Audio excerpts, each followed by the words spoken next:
Chiron woke up to the sound of screams and the smell of smoke. He rushed out of the barn and saw the glow above the rooftops. Hillmore's communal granary was on fire. The village's entire harvest for the long winter was stored there. People were running from the well with buckets. The water hissed on the logs and did no good. The flames were already licking at the rafters. Village elder Garvin stood in the middle of the square, shouting that the grain couldn't be saved. Then he saw Chiron, and his face twisted in anger. He pointed a finger in his direction. He said that the stray idler had left a lamp burning in the barn again, and that the fire was on his conscience. The crowd turned toward Chiron. Dozens of eyes glared at him with hatred.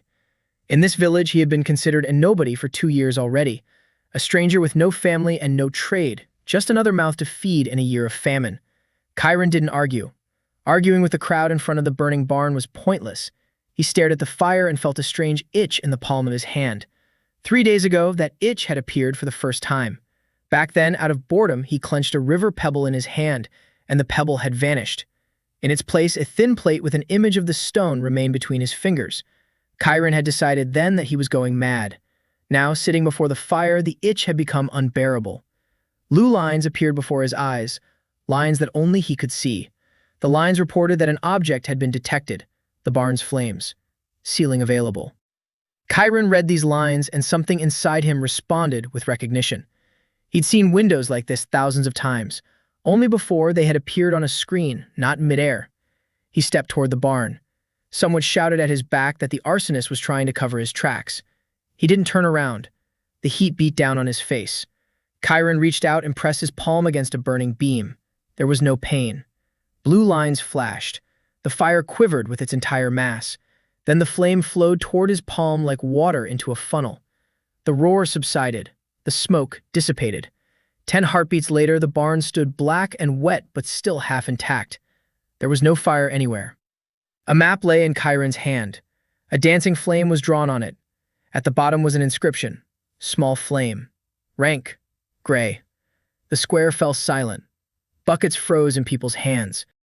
Miller Hobb dropped his bucket and water spilled over his boots. Garvin opened his mouth and closed it again. Then he took a step back and formed a protective sign. He said it was sorcery. He said they wouldn't tolerate sorcerers in Hillmore.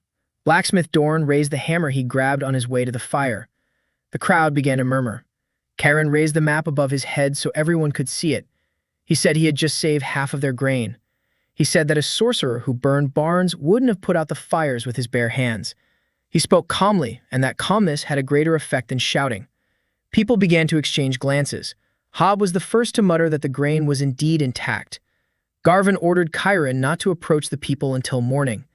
In the morning, the council would decide his fate. Chiron nodded and went back to his barn. He had no intention of sleeping. He sat down on the straw and spread out 2 cards in front of him, the pebble and the flame. The blue lines obediently unfolded. He read them until midnight. The rules were falling into place, and the system was familiar to him to the point of making him shiver. In his past life, he'd spent more than 10,000 hours playing games, half of them card and crafting games. Any item can be sealed into a card by touching it and spending a drop of strength. Any card can be unsealed. Cards can be upgraded using sparks. Sparks are earned for each sealing and for dismantling unwanted cards. 2 cards can be merged into one if there's a connection between them. The result of the merge is always stronger than the original items. Chiron tested this right away. He sealed a rotten plank and a rusty nail. He dismantled both cards and received 7 sparks. Then he sealed his cracked clay jug and poured 3 sparks into the card. The card flared up. He unsealed it, and in his hands was a jug without a single crack, with thick walls. Chiron stared at the jug for a long time. His hands were trembling. Chains of improvements and development trees were already forming in his mind. Old reflexes were reawakening one by one. He realized that this world had just turned into a game where he was the only one who knew the rules. By dawn, he had worked out a plan. The village feared him. Fear could only be cured by proving his worth. In the morning, the council gathered by the burned-out barn. Garvin proposed banishment. Dorn remained silent and frowned. Hobb hesitated. Chiron stepped forward and asked for 1 day. If in 1 day he didn't bring more benefit to the village than any worker did in a year, he would leave of his own accord.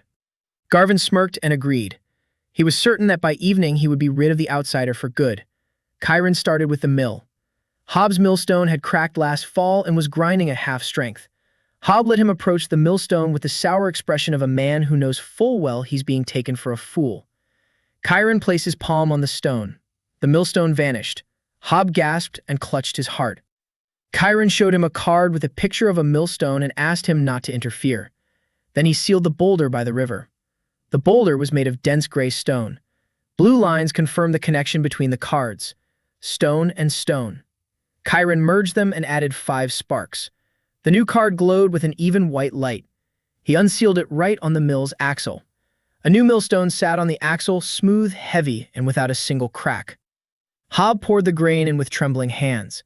The flour that came out was fine and white, the likes of which Hillmore had never seen. Hob scooped up a handful and sniffed it. Then he tasted it on his tongue. Then he sat down on a sack because his legs wouldn't hold him up. Just that morning, he'd been planning to vote for expulsion.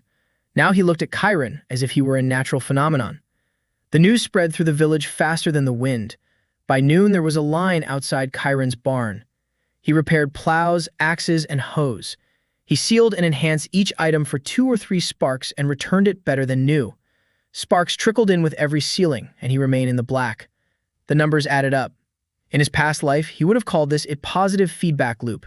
Here, he simply worked and watched as faces change. Women brought him bread and eggs. Children ran right behind him. Dor arrived toward evening with the most valuable thing he owned. He brought his grandfather's hammer with a cracked head. The blacksmith set the hammer on the ground and said that if Chiron ruined his grandfather's memory, he'd wring his neck. Chiron sealed the hammer and fused it with a map of a piece of good iron he'd made in advance. 8 sparks went into the enhancement. The unsealed hammer shone like a mirror and rang out with a light tap. Dorn took it and struck the anvil. The anvil hummed. The hammer remained intact. Dorn was silent for a long time.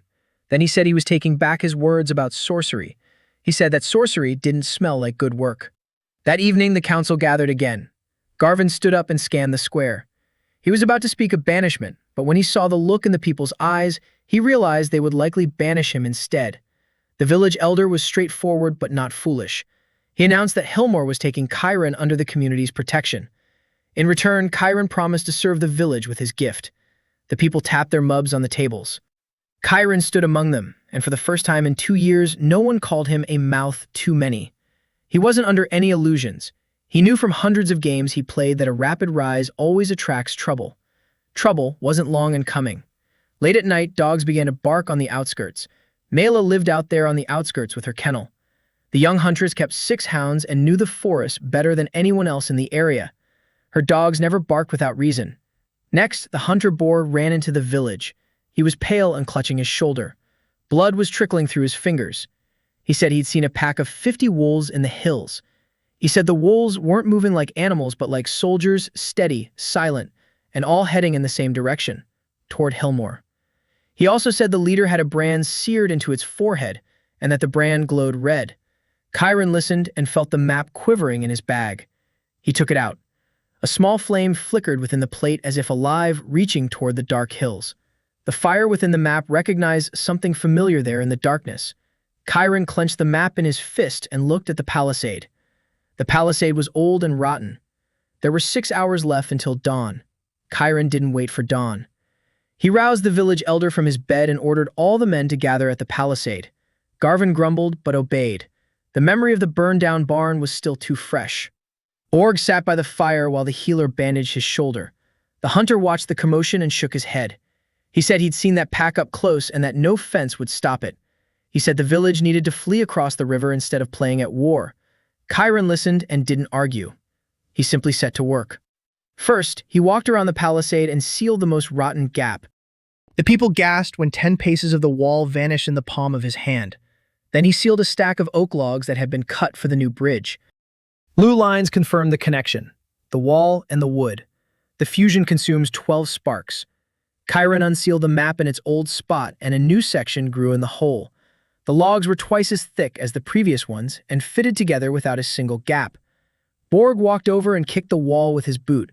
The wall didn't even flinch. The hunter grunted, but his face remained skeptical. He said that a single sturdy span amid the rot was like a door without a house. Chiron knew that himself. There weren't enough sparks to cover the entire wall. He opened his mental resource tally and began gathering them. From there, everything proceeded as a single long night of construction. There he is, leading a dozen men through the courtyards and sealing up all sorts of junk. Broken pots, rotten poles, and holy troughs turn into cards, and the cards scatter into sparks. There he stands by the palisade, pouring sparks into the wood, span by span. The wall grows and darkens, swelling with strength. There's Dorn hauling a basket of old arrowheads to him, and Chiron fuses them with the cards of hunting arrows. Now the women, led by Hob, are rolling barrels of water toward the gate, while Chiron places his small flame on the turret, bound together with a bundle of dry brush, so that he can set the moat ablaze at the right moment.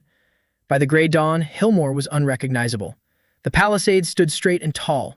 The gate was held in place by new hinges cast from 3 old ones.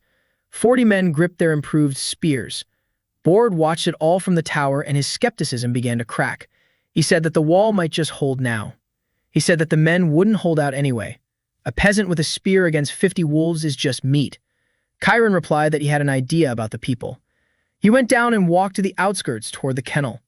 Nyla met him at the threshold with a drawn bow. The hounds stood at her feet like gray shadows. The huntress was 23 years old, and the villagers shunned her for her wild temper, and because the animals obeyed her better than they obeyed the village headman. Chiron said he had come for help. She asked why she should save a village that had called her a forest witch for 10 years. Chiron said that the village would remain a village, but the wolves with the brand were not ordinary wolves. He said that someone was controlling the animals by force, and that she was the only one who could sense it. Nyla lowered her bow. She already knew about the brand from her dogs. The dogs had howled at the hills all night, and their howls expressed not fear but pity. She agreed. Chiron asked for her bow. Nyla handed over the weapon with an expression as if she were giving up a limb. He sealed the bow and took out a second map he'd been preparing since the evening. Embedded in it was the feather of a hawk that Nyla had nursed back to health last spring and released. The blue lines revealed a connection so powerful that the maps were drawn to each other on their own. The fusion consumed 20 sparks, almost all he had left. The new card glowed gold. On it was a drawing of an archer standing on a cloud. Below was an inscription, Heavenly Archer. Rank, blue. Chiron unsealed the card into Nyla's hands. A golden ripple ran through her body. The bow in her palms turned white as bone and weightless. Nyla gasped. She said she could see the heartbeat of a hare across the river. She raised her bow and shot without aiming. The arrow soared into the sky and after 3 breaths knocked a dry branch off an oak tree 400 paces away. Nyla looked at her hands, then at Chiron. She asked who he was. Chiron replied that he was the one who turned good people into legends. The wolves came at noon. They emerged from the forest in a straight line in silence. 50 gray bodies, led by a pack leader as tall as a calf. The brand on his forehead glowed like a coal. Borg, up in the tower, cursed and said that in 30 years in the forest, he'd never seen a pack move without a single sound. The wolves slammed into the wall all at once. They leaped onto each other's backs and formed living ladders. An ordinary palisade would have fallen in a minute. The new one held. Spears rained down from above, and their reinforced tips pierced the wolves' skulls like clay. Chiron stood on the tower and cast a map of flame by the moat. Drybrush burst into a wall of fire, and the chain of wolves broke apart. And then Nyla sprang into action. She stood on the tallest turret, and her white bows sang without pause. Every arrow found an eye or a throat. She didn't miss a single shot. The wolves fell and fell while the alpha circled out of reach, its brand glowing ever brighter. Chiron watched it and saw how the beast twitched as if on an invisible chain. The alpha didn't want to be here. It was being led. Chiron shouted to Nyla to cover him and leaped down past the gate. Bord bellowed that the boy had lost his mind. The alpha closed in on Chiron with long leaps. The ground shook. Chiron stood and waited, empty-handed and with a single thought. In hundreds of matches, he'd learned that for any cursed unit, the curse is a separate entity, and any entity can be sealed. The leader leaped. Chiron dropped beneath him and drove his palms straight into the burning brand. Blue lines exploded before his eyes. Object detected. Seal of subjugation. Alien. Seal. The world froze for a single heartbeat. Then the brand melted from the wolf's forehead into his palm and curled into a black map. The alpha collapsed next to Chiron and whimpered like a puppy. The remnants of the pack stood rooted to the spot. The fire in their eyes went out. The beasts turned and streamed back into the forest. Only the alpha remained. Nyla climbed down from the wall and approached the beast without fear. She placed her hand on his muzzle and closed her eyes. Then she said that the beast had been tormented for a long time, that he was now free, and that he would stay with her. The alpha licked her palm. The villagers poured out through the gate. They counted the wolf carcasses and could hardly believe their eyes. 38 dead wolves and not a single human casualty. 2 wounded and the barn gate smashed. Bored walked up to Chiron and looked at him for a long time. Then the old hunter took his knife with the moose antler handle from his belt and held it out. He said he had been wrong. He said he had gone to war as a young man and had seen captains send hundreds over the hill. He said that today he had seen a young man who hadn't killed a single one. From that day on, his bow belonged to Chiron. That evening, the village celebrated. They roasted wolf meat, and Hob rolled out a barrel of beer. Nayla sat next to Chiron, and her hounds lay in a circle around them, while the pack leaders slept at her feet. She looked at Chiron for a long time without hesitation. Then she said that for the first time in her life, she wanted to stay among people. Chiron didn't participate in the festivities with his mind. His mind was occupied with the black card. He examined it from every seal. A seal of submission. Rank purple. Creator unknown. The card radiated a chill, and the same symbol repeated itself in the seal's pattern, a horned tower. Chiron didn't recognize such coats of arms, but he knew the most important thing. Anyone capable of placing such seals on 50 wolves at once is no village sorcerer. And that someone will soon learn that his pack has been taken away. And in the morning, the wagon of Simon, the traveling merchant, pulled into Hillmore. The merchant sold salt and news. There was only one piece of news, and at the tables, conversation fell silent. In 7 days, Fenton would arrive in Hillmore, Baron Waldeck's tax collector. And this year, the Baron had doubled the tax. Trouble came before the tax collector. On the 3rd morning after the battle, the wounded took to their beds. Wim, the shepherd whom a wolf had bitten on the leg, was burning with fever and raving. Next, 5 more of those who had been butchering the carcasses and cut their hands fell ill. The wounds were turning black around the edges. By noon, it became clear that the wolf's teeth had carried more than just dirt. The mark on the beasts had poisoned their blood as well. The village fell silent. All the sick were carried to the home of the healer Miro. Miro was 25 years old, and she had been running the healing house alone ever since her mentor died. Quiet and stern, she was always wearing an apron stained with herbs. Chiron came to see her that evening and found her on the verge of breaking down. The supply of herbs had run out back in the winter. The bitter root that drew out the infection grew only in the distant marshes, and it took 4 days to reach it. Vim didn't have those 4 days. Miro said this in an even voice, but her hands were clenching an empty mortar until her knuckles turned white. Chiron asked her if she had even a single bitter root left. She took the last shriveled root, no bigger than a finger, out of the chest. He asked for the root and a jug of spring water. Miro frowned. She heard about his cards, but she didn't believe in miracles for the sick. All of her life she'd watched people die despite prayers and incantations, and she trusted only herbs and the needle. She said she wouldn't give up her last root for tricks. Chiron replied that if the trick didn't work, he would go to the swamps himself and bring her 100 roots. She looked into his eyes for a long time, and she gave it to him. Chiron sealed the root and the water. Blue lines indicated a connection, medicine, and purity. He poured 10 sparks into the fusion. The new card glowed with a soft green light. Healing dew. Green rank. He unsealed it over an empty jug, and the jug filled with a clear liquid that smelled of spring earth. Muriel took a drop on her finger and tasted it. Her eyes widened. Without a word, she rushed to Vim and poured half a mug into his mouth. The blackness on the wound began to recede right before their eyes. The fever subsided within an hour. Around midnight, Vim asked for something to eat.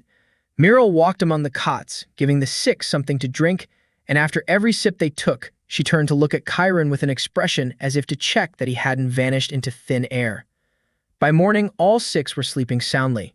Muriel stepped out onto the porch where Chiron was dozing against the wall. She sat down beside him and said that over the past 8 years, 11 people had died in her arms, people she could have saved with water just like this.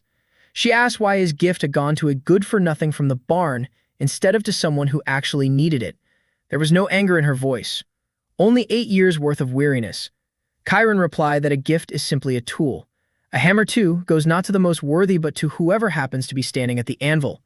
The only thing that matters is that the hammer is used to build, not to destroy. Then he said that a tool can be passed on. He asked her to show him how she heals. Muriel didn't understand, but she led him into the house and began to bandage Borg's shoulder. He had come in for a dressing change. Chiron watched her hands and saw what he was looking for. Blue lines hovered above her palms. Skill detected. Merciful touch. Sealing available. He warned her that it would feel strange and touched her wrist. The skill flowed from her hands into the card like warm light. Muriel staggered and said she felt empty. Chiron worked quickly. He merged her skill card with the Healing Dew card and added everything he'd accumulated over the past 3 days. 25 sparks. The fusion flared so brightly that the shutters in the windows rattled. The new card was gold with a green border. On it was a woman holding dawn in her palms. Hand of Dawn. Blue rank. Chiron returned the card to her body. Muriel gasped. Light coursed through her veins and gathered in her hands.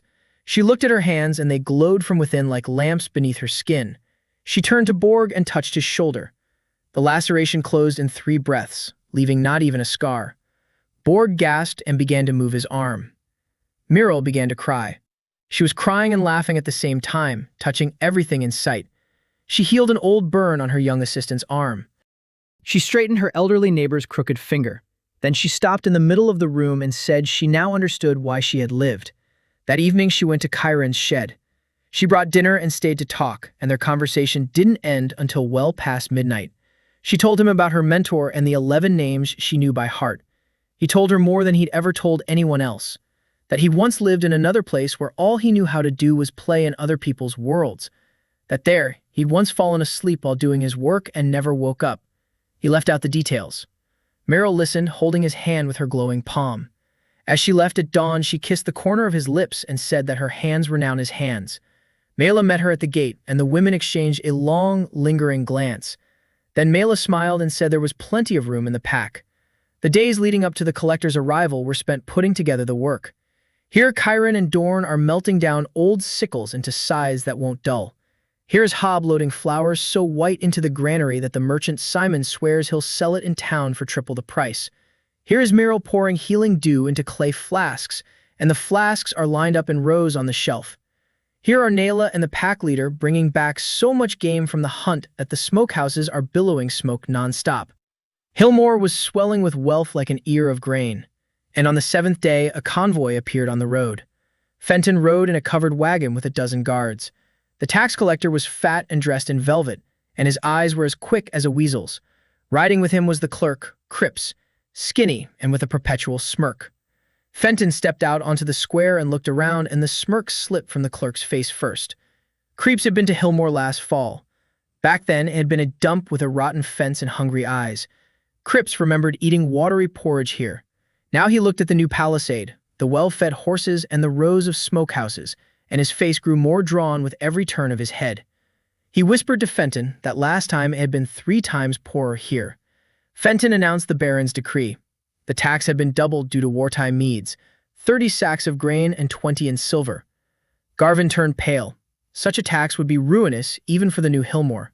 The crowd began to murmur. Karen stepped forward and said that the village would pay.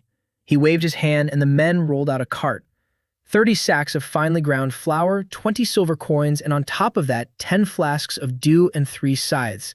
He said that the flasks healed any wound and the scythes wouldn't dull for a year, and that this was a gift to the Baron from loyal Hillmore. Fenton opened a flask and sniffed it. Then he ordered a guard to cut his finger and drip some dew onto it. The cut healed before everyone's eyes. Fenton froze. His eyes darted about. He asked where such things had come from in the village. Garvin began to mumble something about old recipes, but Fenton was no longer listening to the village elder. He was staring at Karen.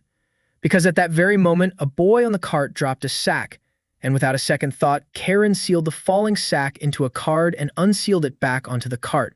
The crowd didn't even notice the trick. They were used to it. Fenton did notice. He walked right up to Karen and asked his name. Karen introduced himself.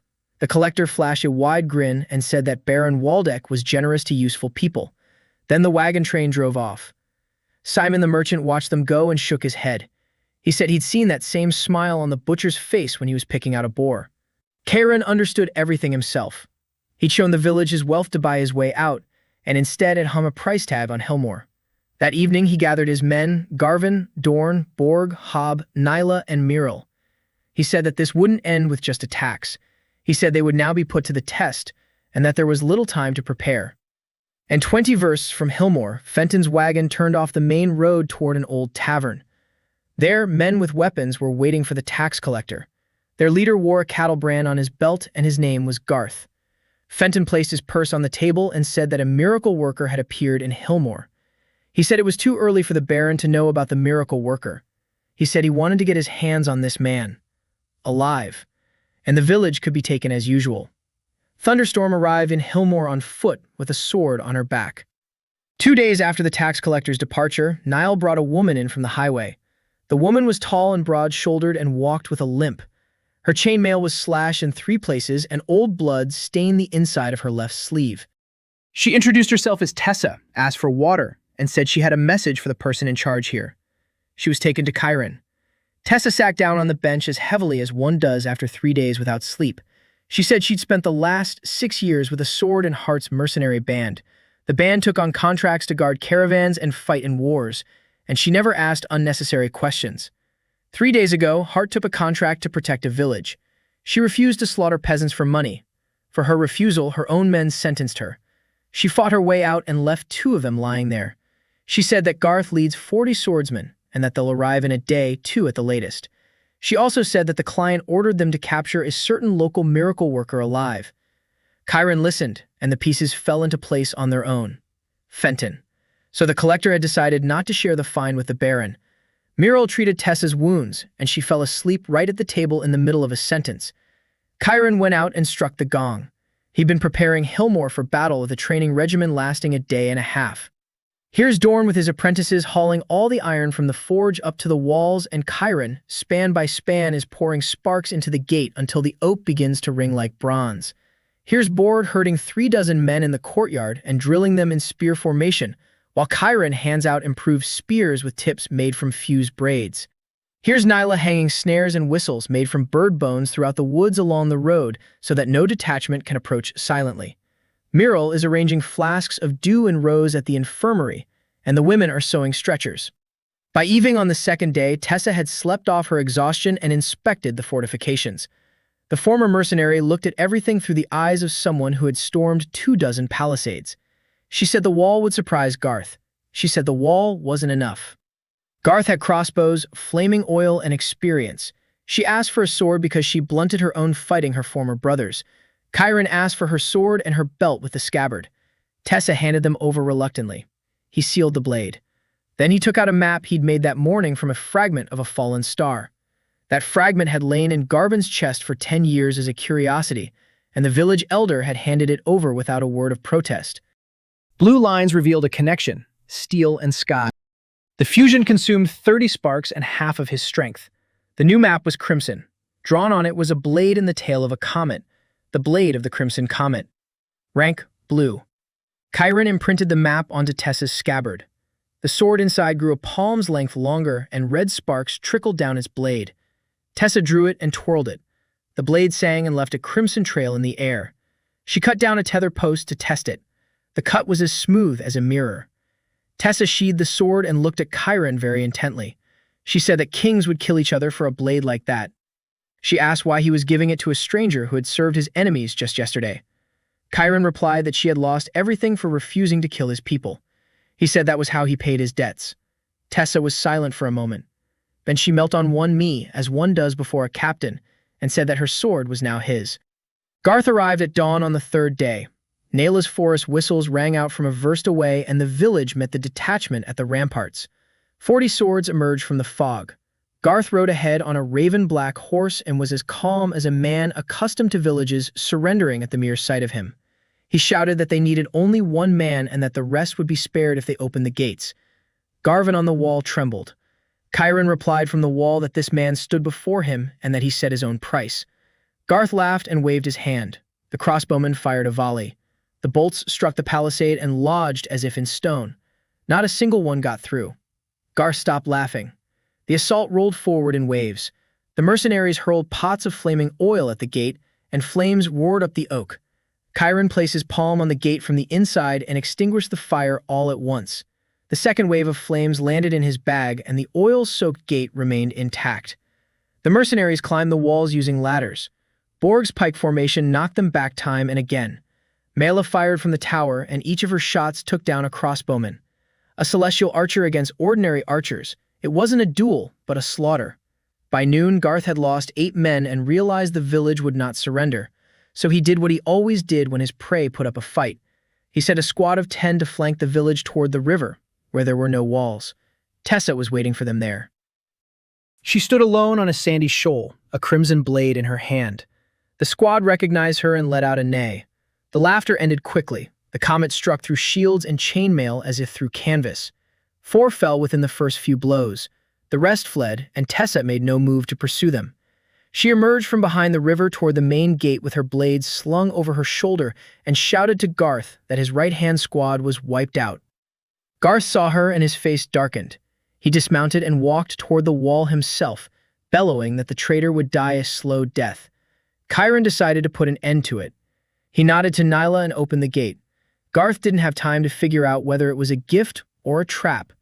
3 figures emerged through the gate, Tessa with the comet, Bord with a spear, and a huge wolf carrying Nyla on its back. And above them, from the gatehouse, Chiron unleashed both flame cards at once into the dry moat in front of the mercenaries' formation. A wall of fire rose to the heavens. The formation collapsed. What followed was not a battle, but a rout. Tessa made her way to Garth, passing through 2 bodyguards. The leader fought fiercely and skillfully, but his sword didn't last long against the comet. Garth's blade snapped at the hilt, and Tessa pressed the tip to his throat. The mercenaries dropped their weapons.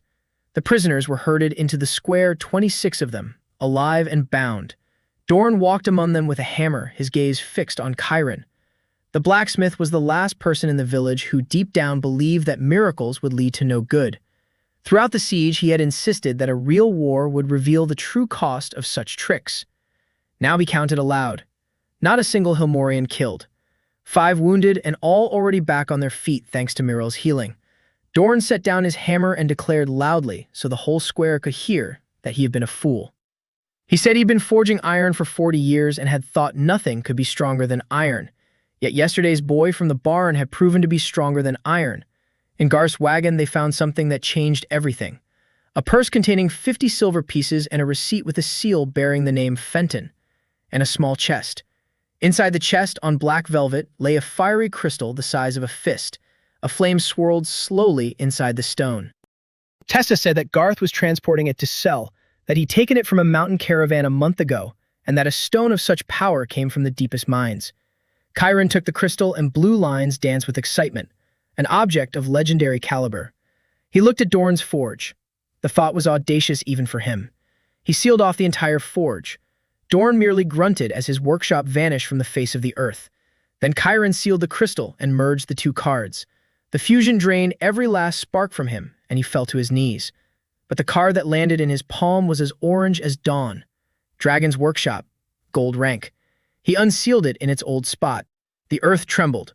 Where the soot-stained smithy had stood, a building of dark stone rose up, with a forge shaped like a dragon's maw. The flame in the forge burned on its own, without coal or firewood. Dorn stepped inside on legs that wouldn't bend. He thrust a strip of iron into the forge, and within 10 breaths, the strip melted like wax. The blacksmith emerged with tears in his beard and declared that in this workshop, weapons for the gods could be forged. That evening, Chiron sat at the same table with his companions. Nyla, Miral, and Tessa sat next to him, and Tessa was already good-naturedly bickering with Nyla over the seat on the right, while Miral silently placed her bowl closest of all. Chiron looked at them and realized that he was no longer building the village's defenses. He was building power. He held Fenton's receipt in his hand. The collector was operating behind the Baron's back, and this situation could be turned to his advantage. But he didn't have time to think it through. A half-exhausted Simon knocked on the gate. The merchant ran in, pale, and said he'd been riding his horse all the way from the main road. A detachment under the banner of Baron Waldeck was moving along the road toward Hillmore. 3 dozen armored soldiers and a knight led the way. Riding beside the knight was a woman in a gray robe bearing the emblem of the Mage's Guild on her chest. The Baron's detachment halted before the gates at noon. 3 dozen armored soldiers formed a horseshoe formation, and the sun glinted off their helmets. At the front, a knight in a blue cloak sat atop a white horse. He was no longer young and stood as straight as a spear. He introduced himself as Sir Ulmer, and his voice was that of a man who never repeats himself. Beside him rode a woman in a gray cloak. She was young and slender, with weary eyes. A silver emblem of the Mage's Guild hung from her chest. Ulmer announced the Baron's decree. Rumors of sorcery in Hillmore had reached Valdek. The village was to hand over the sorcerer and all magical items for investigation. Mercy for obedience, fire for defiance. Garvin on the wall turned gray. Karen ordered the gates to be opened. Tessa hissed that this was madness. Karen replied that 30-plate armored soldiers were not the same as 40 mercenaries. Mercenaries could be killed and forgotten. Behind the plate armored soldiers stood the law and the army, and killing them would mean declaring a war that the village could not yet withstand. He said he would speak. Ulmer rode into the square with 6 armored soldiers and a sorceress. Karen went out to meet him and introduced himself. He said that there was no sorcery in Hillmore, only a gift, and that this gift paid taxes, healed wounds, and fed the people. He offered to demonstrate. Ulmer nodded to the sorceress. She dismounted and approached. Up close, she looked no older than 25, and her fingers were stained with old ink, like a scribe's. She introduced herself as Vera, an observer from the guild. She asked him to demonstrate the gift on something simple. Karen picked up a cracked bucket from the ground and sealed it. Vera fixed her gaze on the map. She muttered incantations, and transparent lines began to flow around her hands. The lines reached the map and dissolved. Vera turned pale. She tried again, and the lines dissolved once more. She said quietly that she sensed none of the 6 known schools in the map. She said that the object had simply ceased to exist in the world, and that such a thing didn't happen. Karen unsealed the bucket, restoring it to its original state. Vera stared at the bucket the way a priest might stare at a god who had descended from the heavens. Ulmer didn't understand anything about the lines, but he understood the expressions on their faces. He asked the mage if this was dangerous for the Baron. Vera hesitated to answer, and Karen saw a crack in her resolve in that hesitation. He suggested that the knight inspect the village before passing judgment. Ulmer agreed. He was curious himself. They were led through Hillmore. The soldiers felt the palisade and exchanged glances. In the dragon's workshop, Dorn pulled a strip of steel as white as milk from the forge right before the guest's eyes, and Ulmer, against his will, stepped closer. The knight knew his way around steel. He asked if armor could be forged from it. Dorn replied that anything could be forged from it. At the infirmary, Muriel made a fresh scar on the young squire's cheek disappear with a simple touch, and the boy touched his cheek and smiled foolishly. Ulmer watched all this, and Chiron could see the knight's oath and common sense wrestling within him. By the well, Chiron presented his final argument.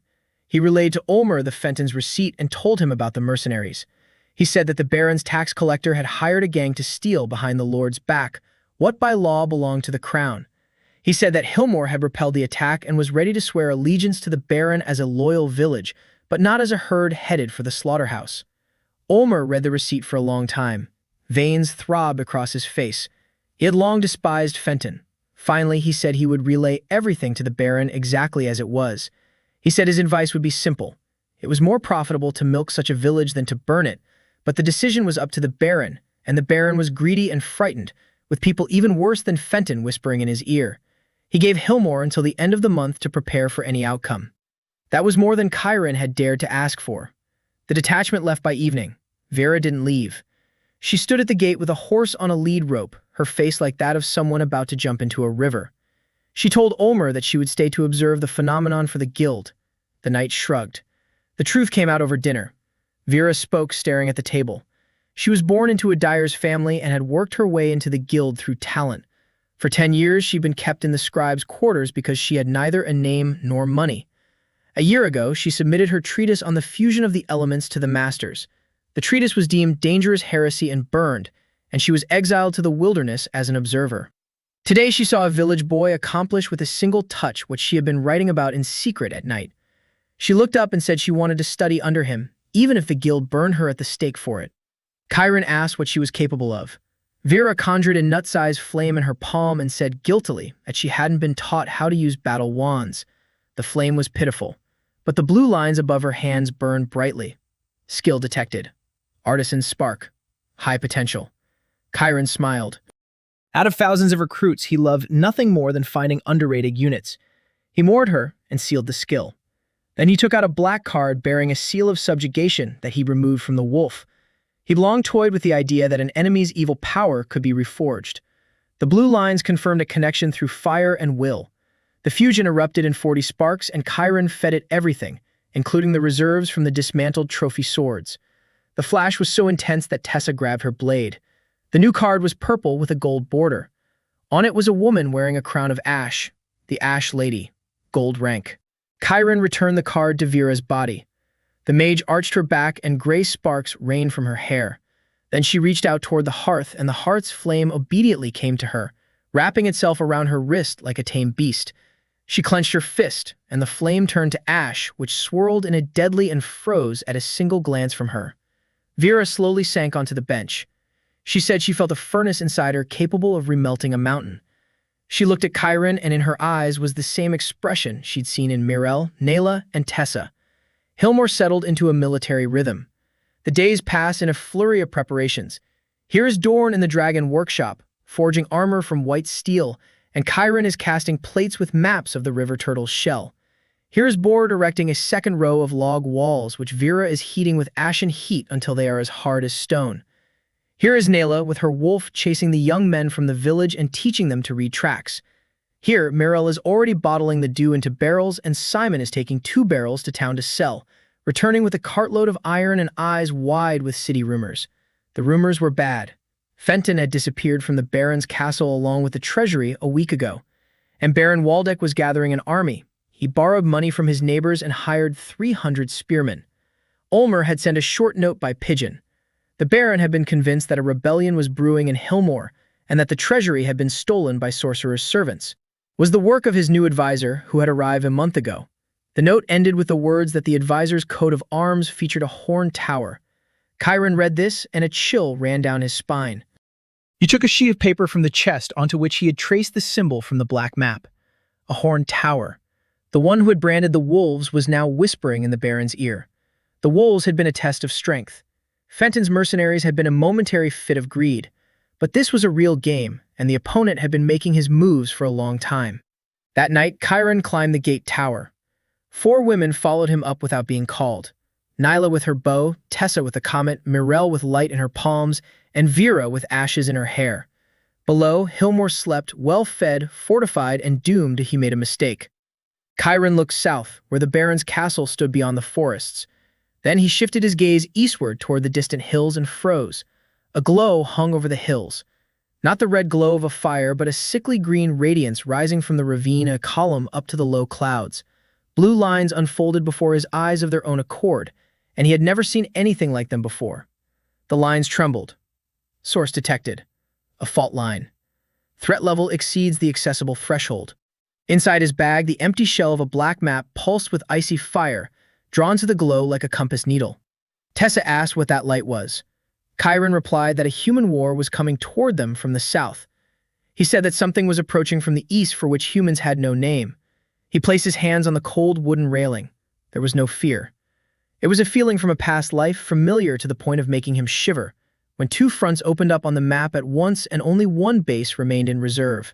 He turned to his 4 companions and said that starting tonight, Hillmore would cease to be a village. Starting tonight, they would build a power that would be subject to no decree, neither from the Baron, nor the Guild, nor the Master of the Horned Tower. He said that for this, he needed the 4 of them as the first cards in a new deck.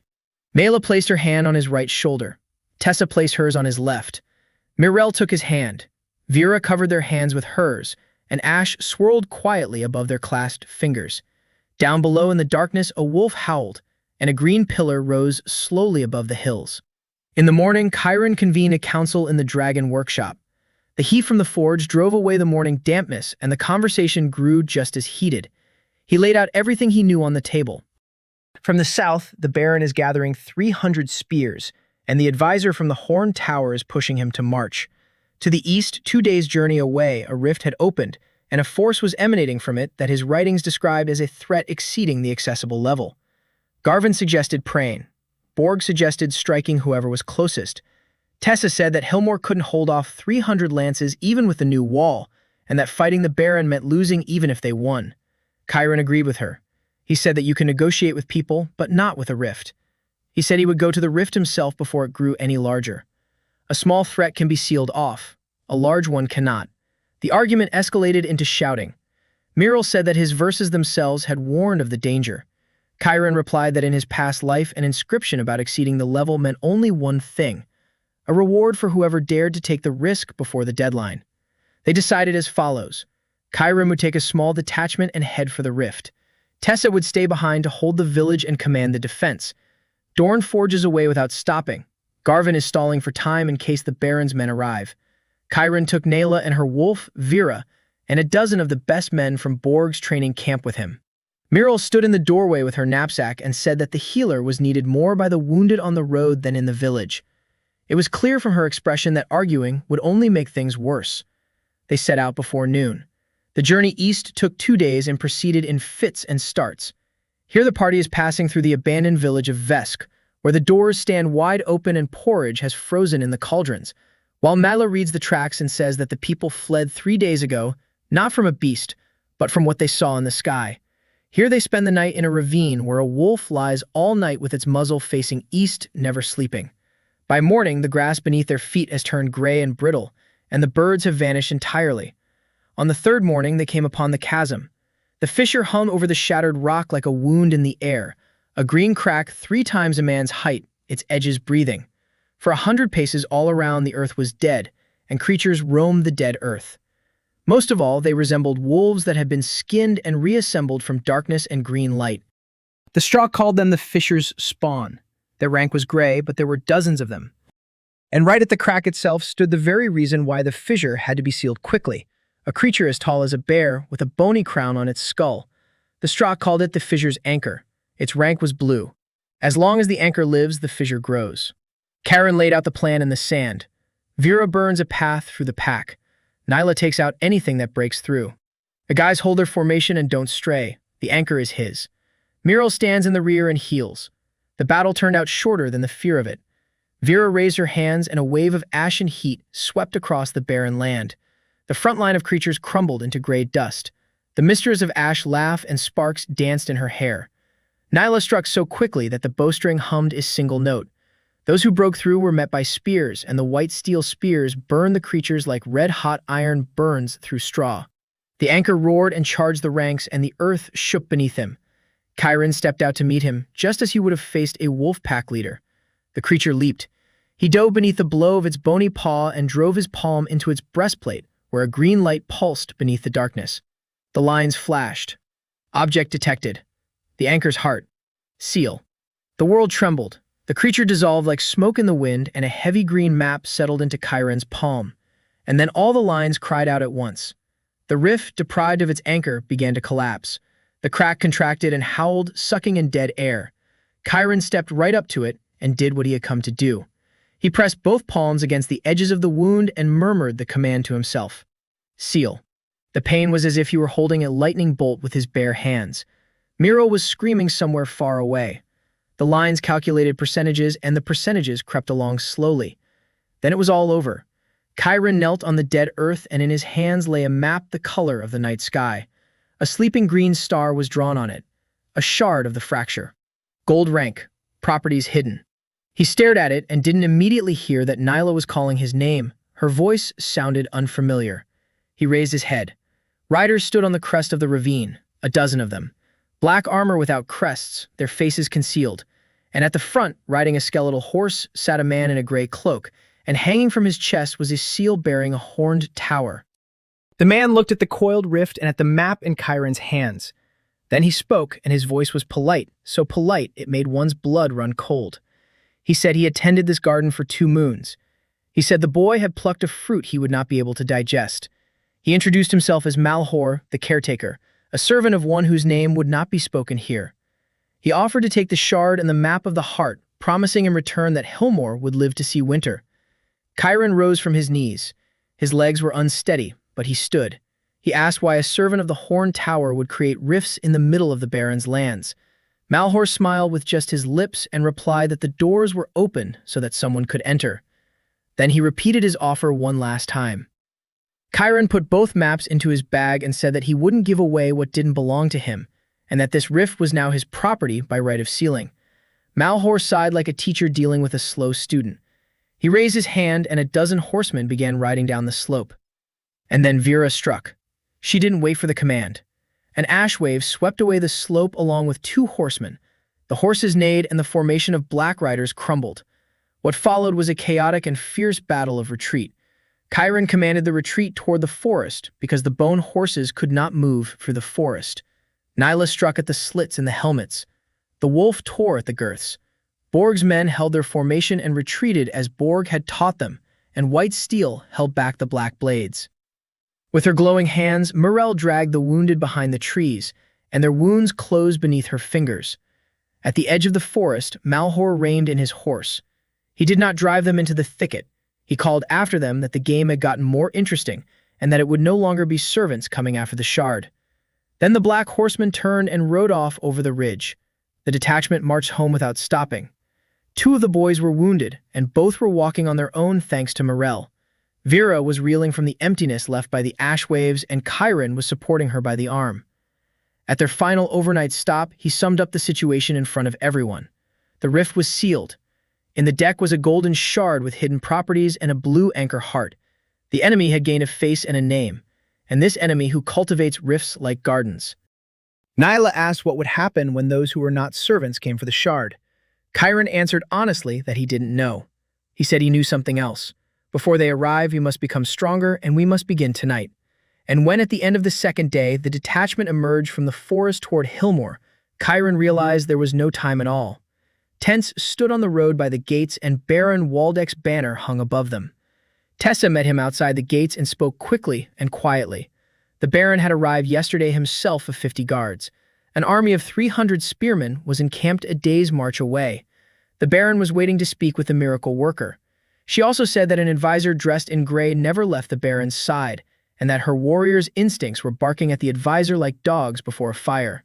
The Baron received Chiron in his tent at sunset. Waldeck turned out to be a heavy-set man with a puffy face and eyes in which fear and greed swirled like 2 dogs on a single chain.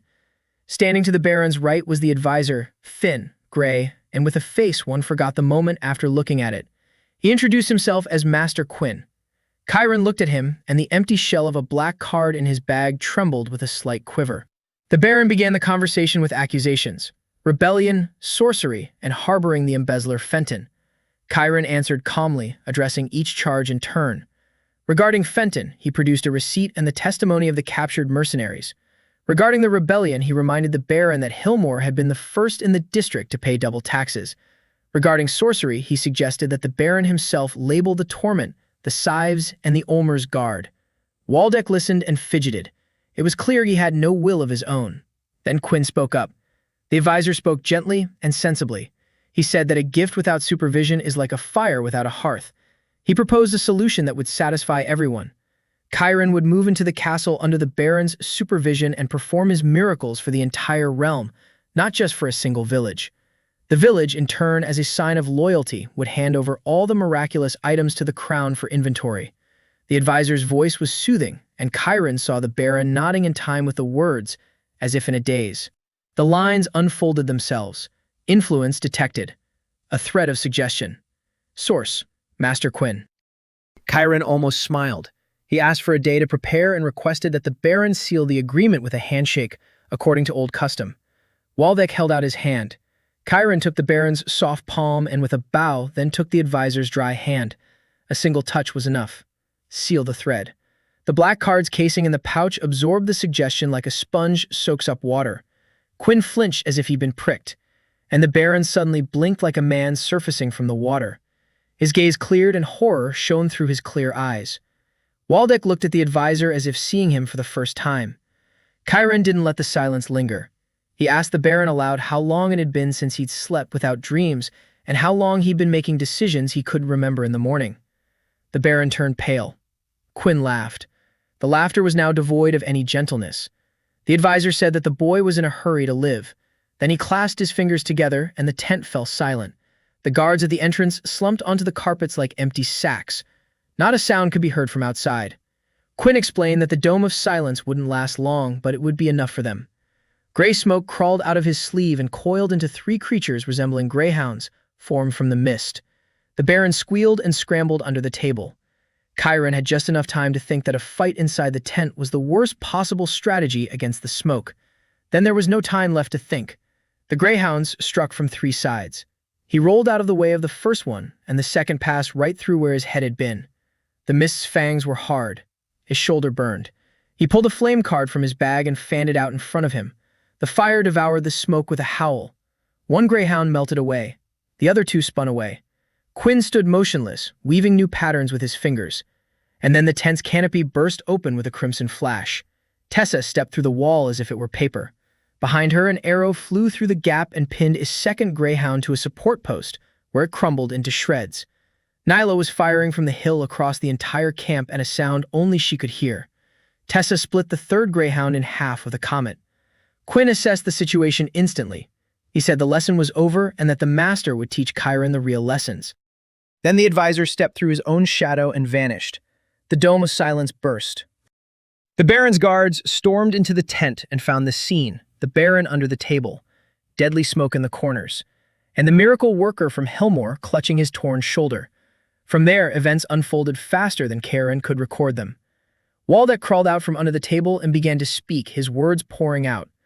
The advisor had appeared at court 2 moons ago with letters from the capital's nobility. Since then, the Baron had been signing decrees he couldn't remember. The campaign against Hillmore, a loan from the neighbors, an order for an ore caravan to travel through the eastern hills, where the caravan had vanished. Chiron listened and took it all in. 2 moons. That was how long Malhor had been widening the rift. The master of the Horn Tower was running several operations at once, and the barony was just one piece on the board among many. The Baron was clinging to Chiron now like a drowning man. He immediately called off the expedition. He offered Hillmore a charter for a free settlement, signed by his own hand, granting the right to build walls and bear arms. He asked for only one thing: protection from the Grey Men. Chiron took the charter and gave his word that if the shadow returned to the Baron, it would have to deal with him. That night in camp, Muriel mended his shoulder and remained silent so loudly it made his ears ring. Then she said that one day he would stick his hand where even she wouldn't be able to pull it back. Chiron covered her glowing fingers with his good hand and replied that that was precisely why he was gathering around him those who could pull him out. They returned home with a letter and a wagon load of the Baron's gifts. Hillmore greeted them like a victorious army, and for 3 weeks life settled into a peaceful rhythm and surged forward with renewed vigor. Here comes Simon, bringing the first settlers, because word of a free settlement where healing comes through touch had spread along the highways. Here is Dorn with 2 new apprentices forging white steel in the dragon's workshop, already for sale, while Chiron pours his finest horn, shaped like an anchor's heart, and the horn begins to sing, and the steel emerges from it with green sparks at the break. Here is Vera is erecting a small tower on the hill out of ash-hardened stone, and spends her nights there poring over a shard from the rift, and one day at dawn she wakes Chiron with a cry. Here, Borg is marking out a second line of walls around the settlement's courtyards, which have now grown. Vera's cry was worth waking up for. She had figured out the first of the shard's hidden properties. The shard drew power from any foreign seals or influences near it and transformed that power into sparks. Chiron tested it on a blank black map, and the map melted away while the spark counter jumped by 50. Everything the tower's master had built from suggestions and seals near the shard burned like straw. Vera looked at him beaming and said that they held in their hands a knife against the very essence of the Greys. Chiron embraced her, and for a moment, the Lady of Ash became simply a tired girl from a dyer's family. She buried her face in his shoulder and said that the guild had burned her work, but he had let her finish it in reality. That same evening, Tessa brought news from travelers on the highway. In the neighboring barony to the north, a village had died out overnight. It hadn't burned down or been massacred. Everyone had simply walked barefoot through the snow into the hills and never returned. And a day later, Ulmer's pigeon brought a 3-line note. The Baron is sleeping without dreams again, and that's a bad sign. A gray figure was seen at the castle. And one last thing. A man is traveling along the roads from the south asking in every tavern about the mapmaker from Hillmore. He is alone and unarmed, but the horses in the stables neigh when he enters the courtyard. The lone traveler arrived in Hillmore 2 days later in the midst of a blizzard.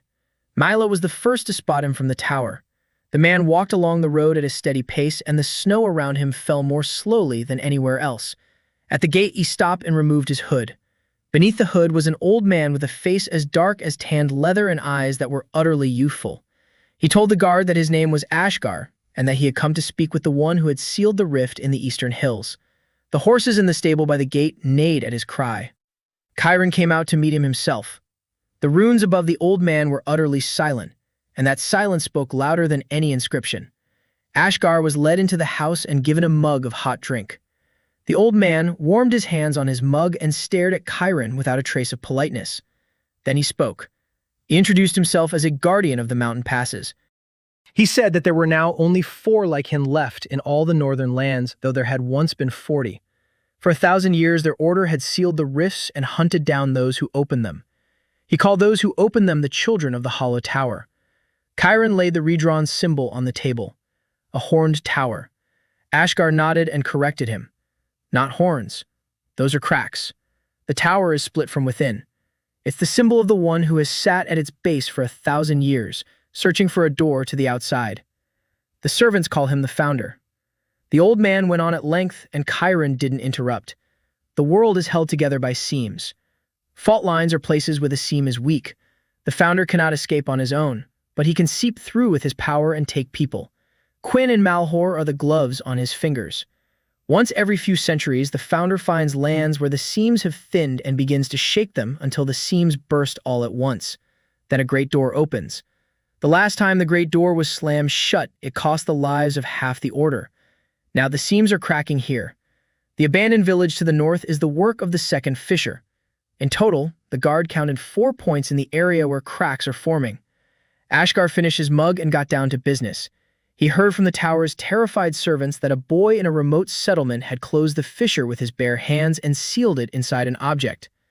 In 1,000 years, the Order had never been able to do such a thing. The Order knew only how to stitch up rifts with blood and lose people. The old man had come to witness the impossible and decide whether to forcibly recruit the boy into the Order or kill him before the founder claimed him with his gauntlet. At these words, Tessa stood up. Ashgar waved her away as if she were a fly and finished speaking. Glancing at the settlement, he changed his mind about doing either of those things.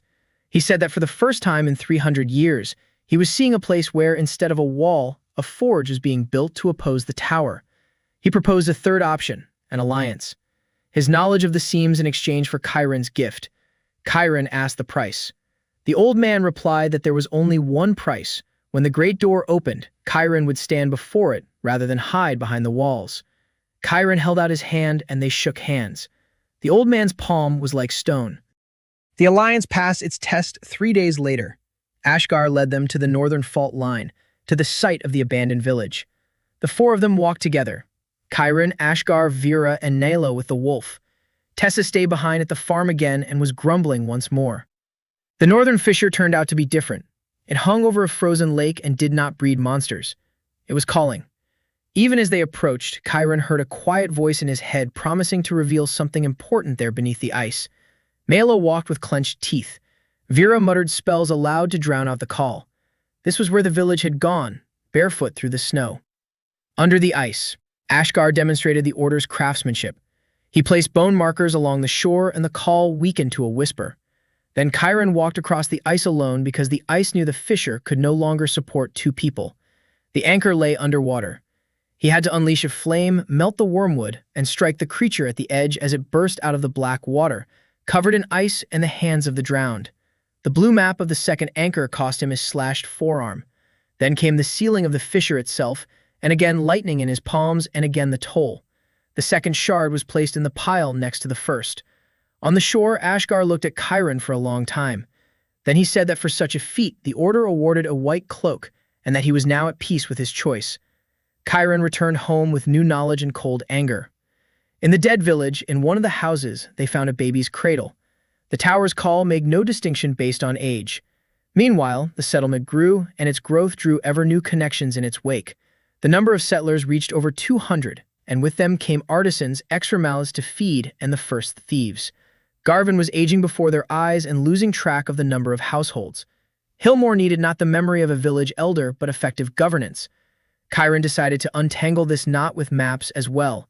He shut himself away with Vera for 3 nights, and they created what Chiron, in a past life, would have called an interface. He imprinted a large board of stained oak and fused it with a map from Simon's ledger and a handful of sparks. The result was a gray map, the accounting board. Printed in the community hall, the board kept track of the households and supplies on its own, and every agreement sealed on it appeared on its surface in fiery letters. At the sight of the board, Hobbs sat down beside a bench. The miller, out of old habit, believed that miracles were for war and walls, and that his ledger with its cunning notations would remain the temple of trade. Now his notations glowed on the board for all to see. Hob grunted and the next day brought his son to the board to learn honest accounting. The second issue was more pressing. Weapons of white steel and flasks of dew flowed along the trade routes with Simon's merchandise, and rumors flowed along with them. Ulmer wrote that the Duke's men had been asking about the settlement.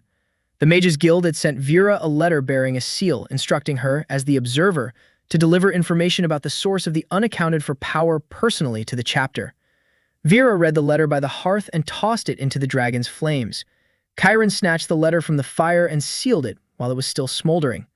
He said that a letter bearing the chapter's seal was also a resource. One day, the chapter's seal would come in handy. The third knot tied itself and tightened more than any of the others. A girl with a menagerie arrived among the settlers. Her name was Jay, she was 19, and behind her wagon walked a bear and a lynx on ropes, while an old, mangy griffin with a broken wing walked without any rope at all. She had bought the griffin from a traveling circus with all her money. Nayla's wolf sniffed the girl and lay down at her feet, belly up, and Nayla said it was the first time she'd ever seen the pack leader do that.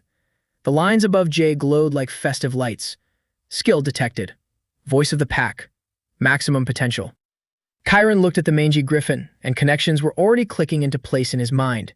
He asked Soika to stay in the settlement for a while. In the evening, a line of children gathered at the community house to watch the lynx follow the girl along the railing. And at night, Tessa woke Chiron. She dragged a man with his hands tied into the house and threw him by the hearth. The man was one of the new settlers, a quiet shoemaker who had settled by the south wall. Tessa had been watching him for 3 days because her combat instincts had flagged him just as they had with Quinn. That night, the shoemaker went outside the wall and blew gray smoke from his palm. The smoke formed into letters. Tessa caught him on the second word. Chiron crouched down in front of the spy and saw a fresh brand on his neck beneath his collar. The cracked tower. The founder had begun recruiting people right in his own settlement. Chiron removed the mark from the scout's neck, and the man went limp, began to cry, and started to tell his story. The mark had been placed on him in the city a month ago because of his debts. Orders came as a voice in the darkness. He had managed to relay the last order. And this order was not about the walls or the army. The voice commanded him to find out everything about the 4 women of the cardmaster, the healer, the archer, the swordswoman, and the ash witch. The voice said that a deck isn't beaten by its trump card. A deck is beaten by the cards that the trump card values. Chiron didn't hide the threat from his own people. In the morning, he gathered the 4 of them and laid everything out. The founder wasn't targeting him, he was targeting them. Nyla snorted and said they should just try to take down the archer who could see through the foliage. Tessa silently checked how the comet in its sheath felt. Vera paled but nodded. Muriel asked only one thing. What was he proposing? Chiron proposed what he'd been preparing all night. Until now, he'd been strengthening them one by one. Now he wanted to bind them together. In his past life, this was called deck synergy. The cards are strong individually but invulnerable when bound together. He asked each of them for a drop of blood for 4 empty shells in a week's time. The week was spent assembling the most intricate work he had ever done. There he sat at night with Vera over the connection diagrams, and Vera added the formulas from her lost work directly into his schematics. There he mixed Muriel's blood with her own dew and with ink from the wing of an old griffin that Jay had given without question. There was Ashgar, watching the work, clicks his tongue and adds the order's bone runes, protection against the evil eye, to the binding pattern. By the end of the week, 4 maps of a deep blue color lie on the table, each with a gold thread along the edge, and the thread on all 4 is one and the same. The bonds of the pack. Gold rank. A set. He returned the cards to their bodies all at once. The 4 women gasped in unison. Muriel said she could feel the beating of 3 hearts besides her own. Mela said she could now see through the eyes of a wolf if she wanted to, and Tessa suddenly laughed for the first time in days because she felt the ash sparks tickling Veer. The bond was tested that very evening in the courtyard. With her eyes closed, Tessa deflected 3 of Nyla's arrows because she was looking at herself through Nyla's eyes. The wound that Tessa had deliberately scratched into her palm healed on its own because Muriel's power now flowed through a shared thread. And when Vera raised a wave of ash, the wave obeyed Nyla's gesture. Ashgar watched this from the porch and said that the Order had been striving toward this for 1,000 years and had never reached it. The tower's strike came 3 nights later and struck not where they had expected. They had been waiting for assassins in the darkness. A storm came. It loomed over the settlement without a single cloud. The air simply thickened and turned black, and from the blackness, 4 gray pillars struck the 4 corners of Hillmore. Not the walls, the houses, Muriel's infirmary, Nayla's kennel, into Vera's turret, into the barracks where Tessa slept. The founder struck all 4 targets at once in a single heartbeat, counting on the cardmaster not having time to reach any of them. He didn't know about the bonds. The 4 women awoke as one because one's alarm became everyone's alarm. Muriel pulled the patients out of the infirmary a split second before a gray pillar crushed the roof. A wolf carried Nayla out of the kennel, and she had driven the dogs out with a whistle even earlier. Vera met her pillar head-on, and the ash tornado collided with the gray one, leaving the turret standing. Tessa simply stepped out of the barracks a minute before the impact because she sensed through the thread how the back of Vera's neck was growing cold as she gazed out the window at the sky. And then the Reapers emerged from the darkness. There were 4 of them. Tall figures clad in the rags of darkness, and each had a mirror hanging where a face should be. Ashgar shouted from the porch that they were reflections. The creature absorbs the power of whoever it fights and returns it doubled. The Order had lost even its best against such foes. To fight a reflection of one's own power is to kill oneself. The Reapers scattered throughout the settlement, each heading toward their own target. And then the plan, the very reason Chiron hadn't slept for a week, came into play. He shouted a single word. Switch places. The bonds carried the command instantly. Tessa stepped in front of the Reaper heading for Muriel because the mirror had nothing to reflect from the healer in her hands, and the comet sliced through the rags of darkness like a canvas. Vera stepped forward against Tessa's reflection, and the mirror copied the ash, but Vera had more of her own ash, and she drank the foreign ash with a shard of the fracture that Chiron had thrust into her hand. Mela's Reaper was met by Mela herself, but she did not strike with her own power. Instead, she led him through the courtyards under the arrows of Borg's men, with their simple white steel, which the mirror reflected without any distortion. Chiron took on the 4th Reaper. His mirror had nothing to reflect. The gift of sealing did not strike. It took. Chiron advanced on the creature with bare palms, and for the first time the mirror wavered, showing not his face but a gray void. He slammed his palm into the mirror and issued the command. The mirror absorbed the blow and returned it doubled, and the world exploded with pain. Chiron managed to hold on to one thing, the grip. He was dragged across the ground, his ribs cracked and his vision blurred. But in his clenched fingers, a black card with a mirrored backing smoldered. The reflected Reaper. Rank, purple. The remaining 3 were finished off by dawn by the entire pack. The storm died down. The settlement still stood. A shattered infirmary, a crushed kennel, 3 dozen wounded, and not a single casualty. Muriel mended Chiron's ribs right there in the square, her hands trembling not from exertion but from rage. She declared in front of everyone that if he ever again reached into the Reaper's mirror, she herself would kill him before any tower could. The square burst into laughter, and the laughter was full of life. In the morning, they counted more than just the wounded. They counted something new. During the battle, Jay had done something no one had asked her to do. When the gray pillar struck the stables, she stepped into the fire and led all the horses to safety with her voice, and then her mangy griffin with a broken wing stood between the children and the edge of the wave of ash, shielding them with his body. His wing was completely scorched. Socha sat beside the beast and wailed at the top of her lungs. Chiron crouched down beside her. He asked for permission. Socha didn't understand but nodded. He sealed the griffin entirely, and the old beast faded into the map as if falling into a weary sleep. Then Chiron took out the heart of the first anchor and the celestial feather map left over from his work on Mela's bow and called for Vera and Morel. The fusion of the 4 of them lasted until noon and consumed nearly 1,000 sparks from the settlement's reserve. The new card emerged orange, like the gold of dawn. On it was drawn a griffin crowned with lightning. Ruler of the high sky. Gold rank. Karen unsealed the card in the square. The light coalesced into a beast the size of a house. Gold lay feather upon feather, and both wings were whole and youthful. The griffin looked at the jay and tilted its head as it always did when begging for a crust of bread. The jay squealed and clung to its neck. The crowd in the square fell to their knees, not out of fear, but out of awe. Ashgar, standing next to Karen, said quietly that now the settlement had a sky. By evening, the price for victory came due, following all the rules of escalation that Karen knew by heart. A dove from Ulmer. Baron Waldeck was found dead in his bedchamber, without a single wound and with a small mirror in his hand. The Baron had no heirs. A gray figure sits in the castle, and on behalf of the crown, it has already been announced that the barony will be placed under the guardianship of the capital's Board of Trustees. The board's first decree was a demand. The Hillmore freehold must present its master and all magical items to the trustee. The signature on the decree was such that Ashgar, upon reading it, seemed to age before his very eyes. The decree was signed by the Supreme Chapter of the Mages Guild jointly with the Chancellery of the Viceroy of the North. The founder had lost the battle and changed his strategy. Now it was not sorcery moving against Hillmore. Now the state itself was turning against him. The decree lay on the bulletin board for 3 days, and for all 3 days the settlement buzzed with activity. On the 4th day, Karen convened a grand council and announced a decision that made Garvin clutch his heart. The settlement would not travel to the Guardian. The Guardian would come to the settlement. Karen dictated the reply to Simon. Hillmore was loyal to the crown and ready to present the gift to any commission on his own land, for wondrous objects were dangerous to transport. The letter was sent by messenger, and the settlement gained what Karen needed most of all: time. And he spent that time on the audacious plan he'd been mulling over ever since the storm. He decided to head for the 3rd fissure without waiting for it to mature or for Malhor to drop anchor there. Ashgar calculated the location using his landmarks. The 3rd fissure was forming to the west in the old mining mountains. According to the Baron, that was also where the ore caravan had vanished. Chiron took Ashgar, Tessa, and Soika, along with a griffin with him.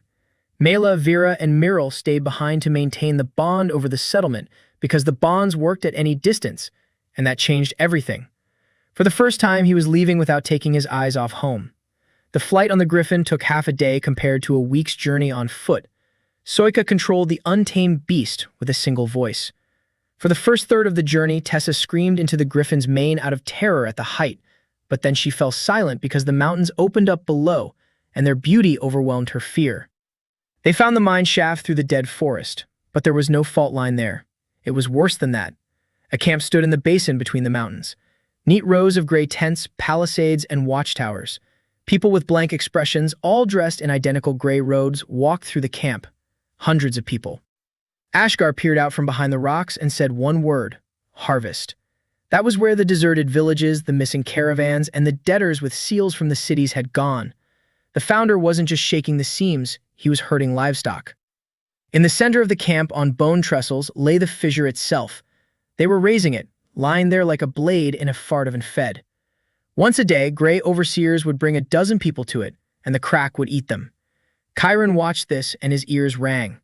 Tessa, standing nearby, was breathing as if before an execution. She said she'd stormed palisades before, but never one where there were more hostages than enemies. A head-on attack would have killed the herd before the herders.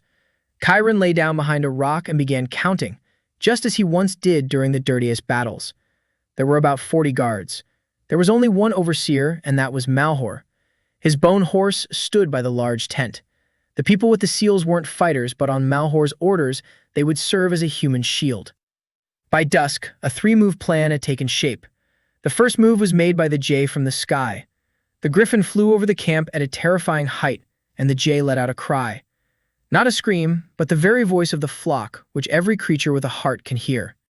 Malhor's bone horse was the first to go berserk and bolted, and half the guards rushed to catch it. The second move was made by Ashgar.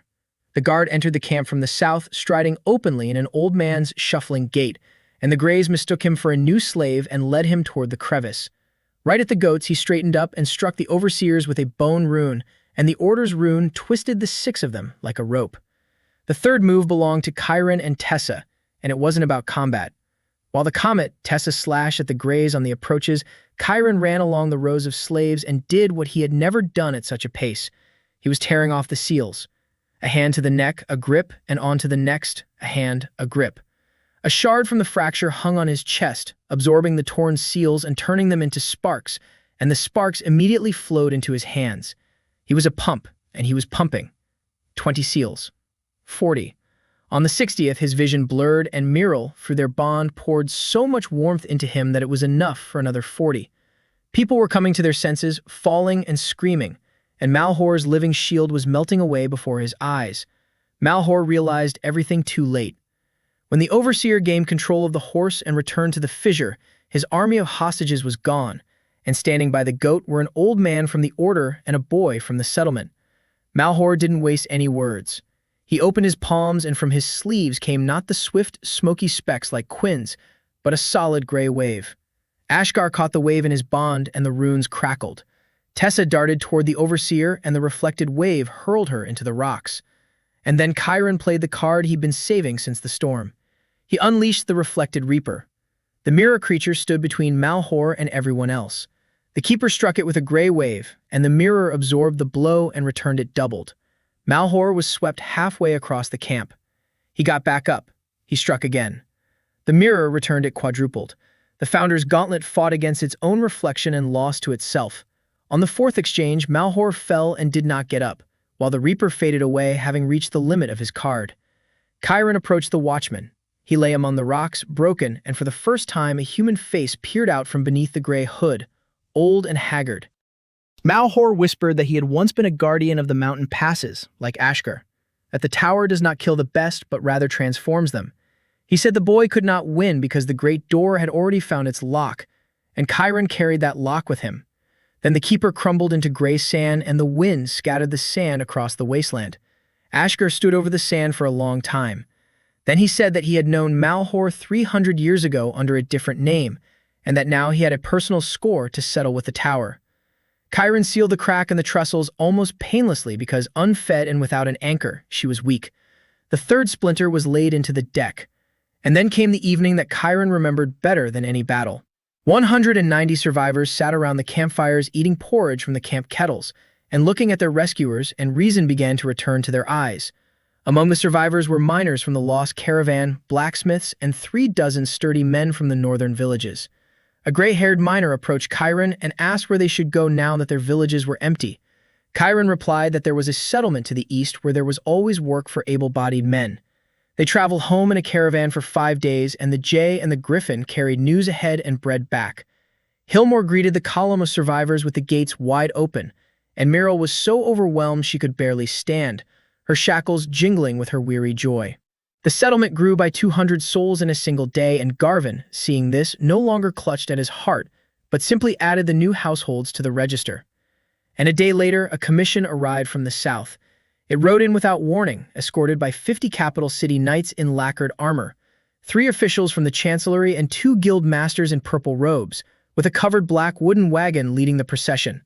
A man stepped out of the wagon onto the square, a man whom Chiron recognized before he even saw his face. By the way, the lines froze, just as the empty shell in the bag froze solid, just as Vera, through the bonds, swept a wave of terror over everyone. Quinn stepped out of the wagon, only now his gray robes were draped with the purple mantle of a chapter master, and the seal of the trustee of the North hung from his chest. The advisor scanned the square with the gaze of a host taking inventory of his property. Then his eyes found Chiron, and he smiled as if at an old friend. He said he was glad to see the master of maps in good health. He said the commission would remain in the settlement until the decree was fully carried out, and then he added quietly so that only Chiron could hear, "The host thanks you for gathering the shards. It's more convenient to keep them all in one place." All that remained was to carry the deck to the door. The commission settled into the settlement like a garrison in a conquered city. Guards stood at attention at the gates and in the square. Officials took up residence in the community hall and demanded the books. Quinn took over the finest house and, from the very first hour, began to stifle the settlement with the law. He did it elegantly. Not a single shout, not a single threat, just paperwork. By his first decree, the commission sealed the dragon's workshop until the cause of the fire could be determined. Doran stood before the purple seals on the doors of his own forge, and the hammer in his hand trembled. Chiron placed a hand on his shoulder and said that the seal on the door was just a piece of paper, but the workshop was a map in his bag. If necessary, the workshop would vanish from here and reappear anywhere else. Dorn exhaled. The second decree banned the sale of dew and white steel until an inspection could be conducted. Simon was tearing at his beard. The third decree ordered all residents to undergo questioning by the guild masters. Sloboda gritted her teeth and endured it because Chiron had told her to endure it. He was playing for time, and he knew it, and Quinn knew it too. Their party walked in silence over the papers. On the evening of the third day, Quinn came to Chiron alone without guards. He sat by the hearth as a guest and spoke like a teacher. He said he was impressed. In half a year, the boy had traveled a path that took other servants of the master's centuries to complete. He said that the master was no enemy of talent. The tower has stood for 1,000 years and will stand for just as many more, while Sloboda would burn to the ground in a single hour if the master commanded it. But the master does not command. The master offers a place at the base. Chiron listened, twirling an empty map between his fingers. Then he asked why the founder needed shards if the door was opened by fissures. Quinn smiled and answered readily, for the truth was his weapon. Fissures are holes in the seam.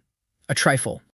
The door opens only with a key, and the key must contain the power of all 4 fissures in these lands.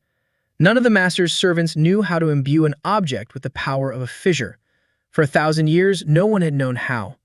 And then in a remote village, a boy awoke who could do it with his bare hands. The master had no intention of going to war with the settlement. The master waited for the boy to assemble the key himself. One crack remained, the 4th. And when the boy seals it and puts the 4 shards together, the key will assemble itself, no matter where the boy stands. Quinn stood up and, standing by the door, added one last thing. It won't work to leave out the 4th shard either. The 4th fissure is not forming in the mountains or in the lake. He wished everyone good night and left. Chiron sat by the hearth until dawn. The lines were silent. Then he called Ashgar and Vera and recounted the conversation. Ashgar's face aged for the 2nd time that month. The old man said he now understood why his order had been victorious for 1,000 years, yet had never truly won. The tower does not wage war.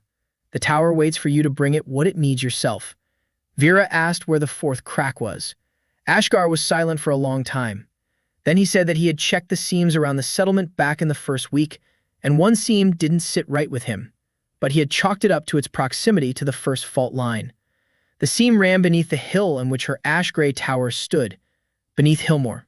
From there, events came crashing down. On the morning of the 5th day, the commission made the move that Quinn had been preparing since his arrival. The officials announced the results of the investigations. Illegal magical practices had been uncovered in the settlement, as well as the harboring of a fugitive observer from Vera's guild, who had violated a direct order from the chapter. The settlement was ordered to hand over Vera for trial by the guild and the mapmaker for an inventory of his gift. They were given 24 hours to comply. In case of refusal, the trustee had the right to enforce the crown's authority. The 50 armored guards in the square suddenly ceased to be mere window dressing. And here, Quinn had calculated everything except one thing. He had counted on the crowd's fear. He had seen villages that had handed over their own people for far less. But this settlement was made up of people whom Chiron had rescued, one by one, from fire, disease, and slavery. Dorn was the first to step into the square and stood before the armored guards with a hammer. Behind him came Bord with the spearmen. Hob led the mill workers with their flails. A gray-haired miner from among the rescue brought his 30 men and declared that he had worn the gray robes once and would never don them again.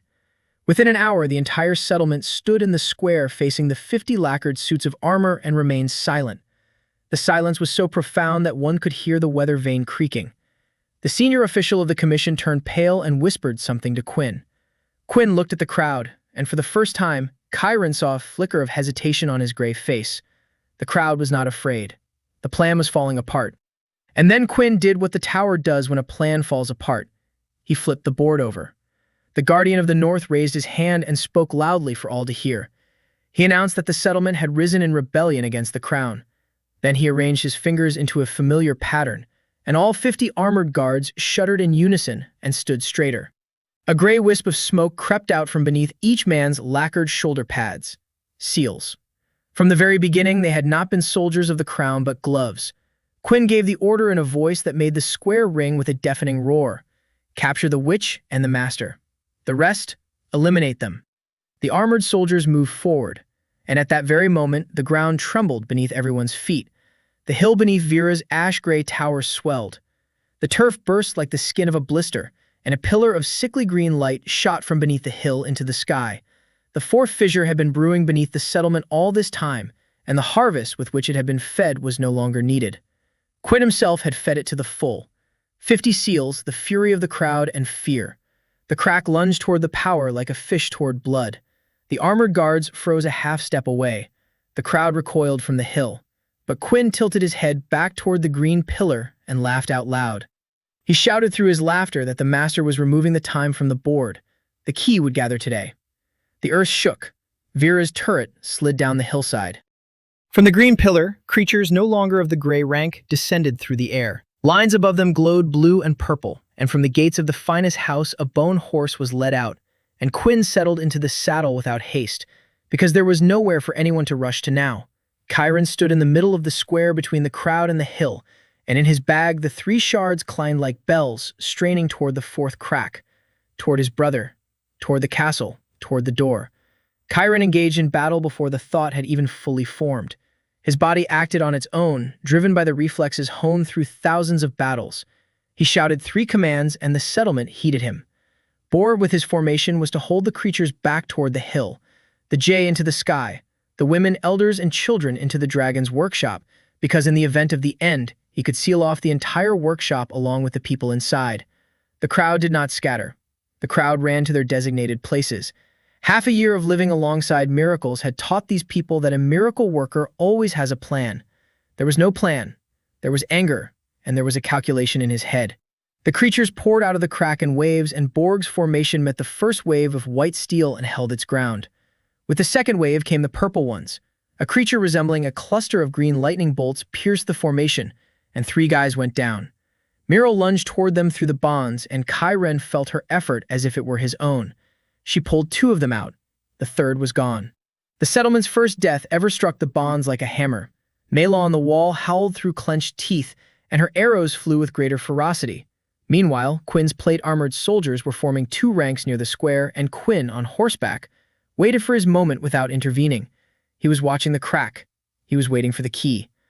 Chiron realized he was fighting on 2 fronts with a single base, and that you don't win that way. He had to relieve one front, any one. He chose the plate-armored soldiers because they were human. He shouted a single word to Vera and Tessa. Corridor. The bonds conveyed the plan without words. Vera struck with a wall of ash, cutting off the ranks of plate-armored warriors from Quinn. Tessa tore through the formation like a comet, not killing but breaking spears and knocking men off their feet. And Chiron ran along the fallen just as he had run in the harvest camp. A hand on the neck, a hold. A shard in the chest gnawed at the seal and howled with satiety. The armored soldiers came to their senses one by one, and at first glance saw the green pillar, the creatures and their former masters. The capital sergeant, his seal torn off, rose, grabbing a spear, and bellowed in the way sergeants of all armies bellow. Form ranks. Within 100 heartbeats, Chiron had 36 crown-armored soldiers on his side of the front. Quinn, behind the wall of ash, assessed the situation, and for the first time his expression ceased to be polite. He sent the bone horse through the ash and set off himself, not toward Chiron, but toward the hill, toward the crack. He could no longer wait for them to gather the key for him. He decided to tear open the seam all the way by hand and die with his gauntlet on if necessary. Ashgar stood in his way. The guardian of the passes and the tower's servant clashed at the foot of the hill, and their impact made the entire settlement's ears ring. A bone weave against the gray waves. The old man held his ground, and Chiron could see that the old man was burning. The runes were devouring his own years. Ashgar was paying centuries of life for mere minutes. And then Chiron made a move that Vera would later call, in her records, mathematically justified madness. He did not run to help Ashgar. He ran toward the fissure himself, because the math in his head added up. Quinn is desperate to rip open the seam. Ashgar won't be able to hold him back for long. The creatures are arriving faster than they're being cut down.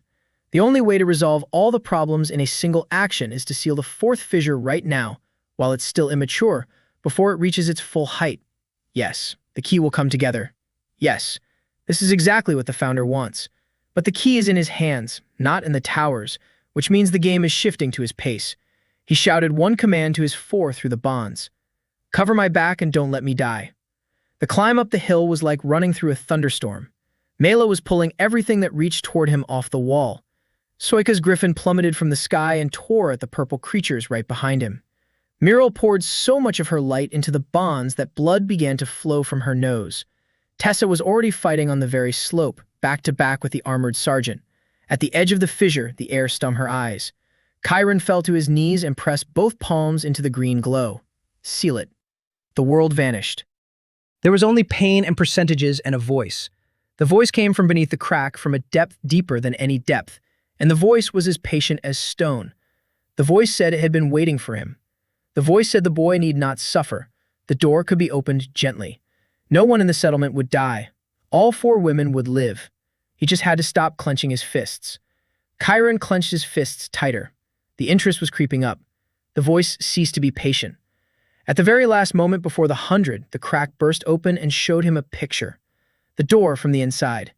And beyond the door, not darkness or flames, but an endless gray city, and within the city, endless rows of people with blank faces, and all the faces were familiar. Dorn and Hob and Borg and Garvin, and the four women, gray and empty. The voice had said it would be so. Not a threat. The schedule. Chiron roared and squeezed out the last percentage point. The pop was quiet.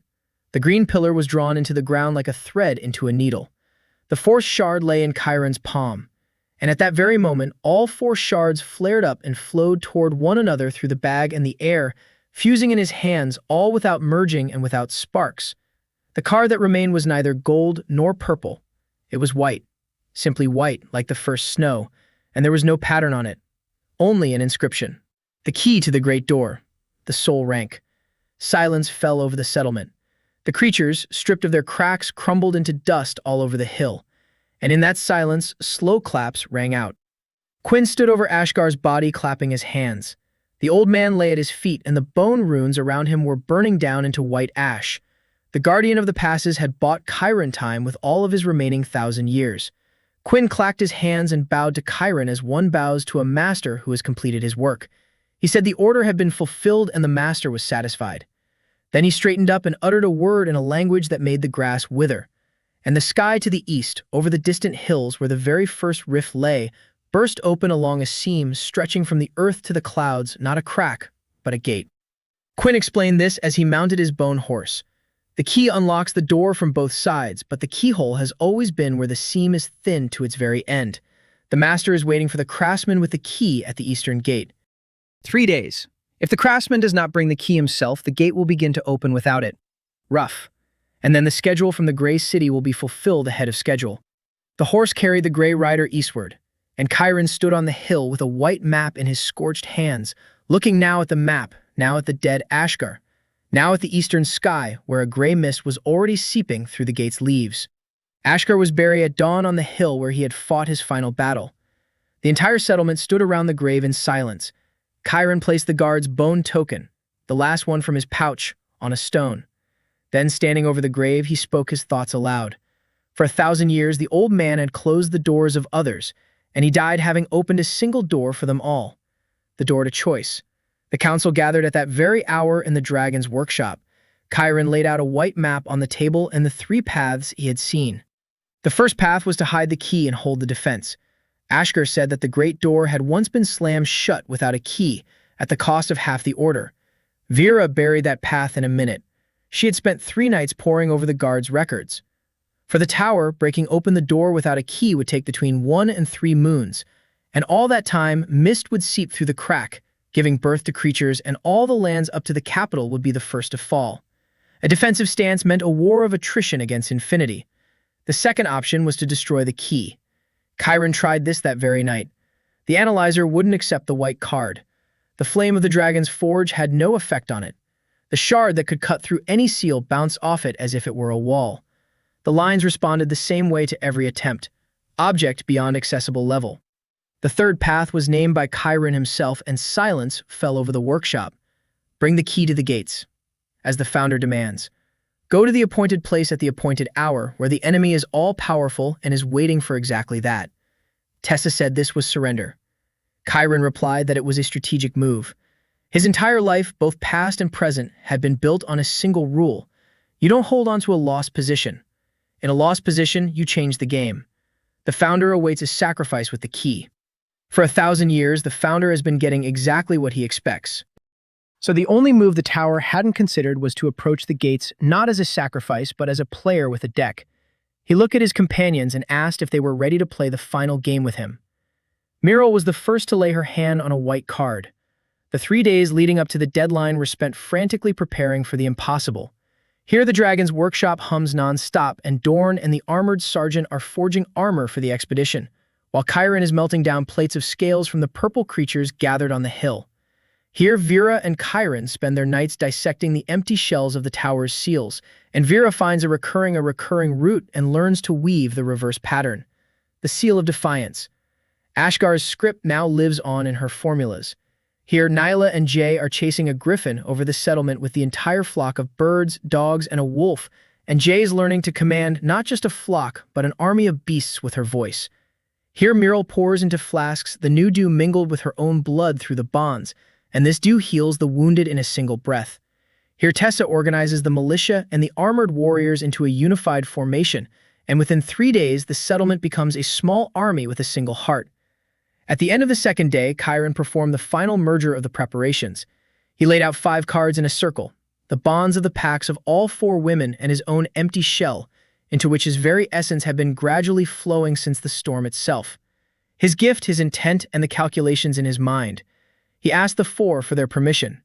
He said that after this fusion, his gift would no longer belong solely to him. Each would gain the right to seal alongside him through his hands, just as he would gain the right to strike with their powers. 1 deck, 1 player with 5 hands. The fusion drained every spark of freedom to the very bottom. The scoreboard showed 0 for the first time in its existence. But the card that appeared was the color of the dawn sky, and on it were 5 figures in a circle. The Master's Pack, the sole rank, second in the history of the lines. The night before the departure, Chiron did not sleep. He walked around the settlement. He stood by Hoba's dark mill, by the kennel, by the infirmary where a single window was lit. Muriel came out to meet him on the porch, and they stood there in silence until the 3rd cock crowed, and that silence was worth 1,000 words. In the morning, the settlement saw the army off through the gates. Garvin remained in charge, and the old village headman, who used to clutch his heart at the slightest provocation, now stood as straight as a spear. Dorn remained to hold the walls. Chiron led 100 men eastward, soldiers, hunters, miners, 4 women, and the jay with the sky above their heads.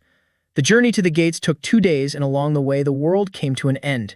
First the birds disappeared, and the colors. The grass, the sky, and the faces began to turn gray, like in an old painting. At the edge of the gray, a guard post awaited them. Quinn sat by a fire that burned with a gray flame and was as polite as ever. He surveyed the 100 men and their weapons and said that the master permitted the retinue. The master likes it when a gift is presented beautifully. He rode ahead, showing the way like a master of ceremonies. The gates loomed above them by evening on the 2nd day. Up close, the gate posts stretched beyond the clouds and were made not of stone nor of darkness, but of nothingness. His gaze slipped away. A mist seeped between the gates, and a mile from the gates the mist already lay like a lake, and something was circling in the lake. Before the gates lay a gray plain, and on the plain stood the tower's army. Chiron counted as usual and lost count at 2,000. Creatures of every rank, gray horsemen, and in the front row, the gloves. People with blank faces in the armor of every land, everything the tower had taken from the vanquished over 1,000 years. Quinn stopped his horse and pointed to a solitary black stone in the middle of the plain, 100 paces from the gates.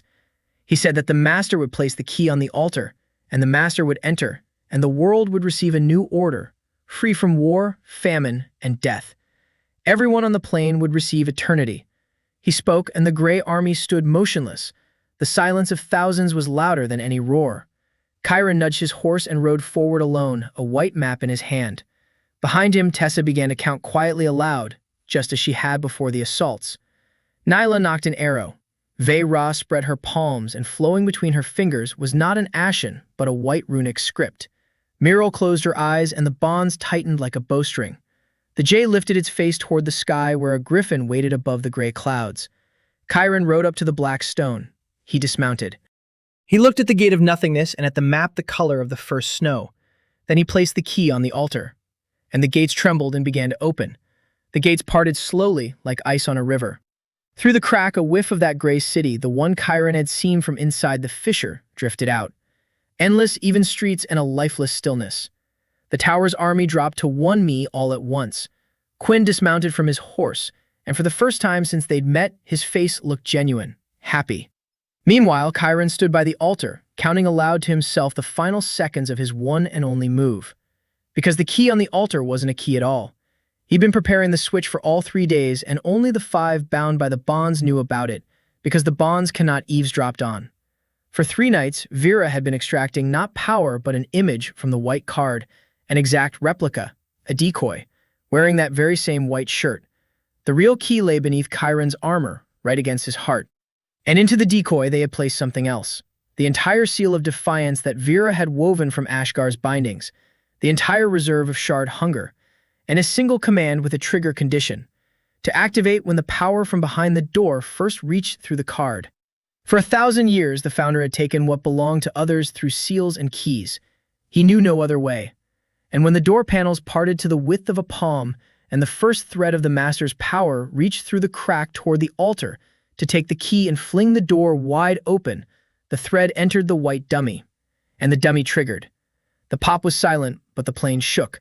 The seal of defiance traveled along the thread inward like poison through a vein.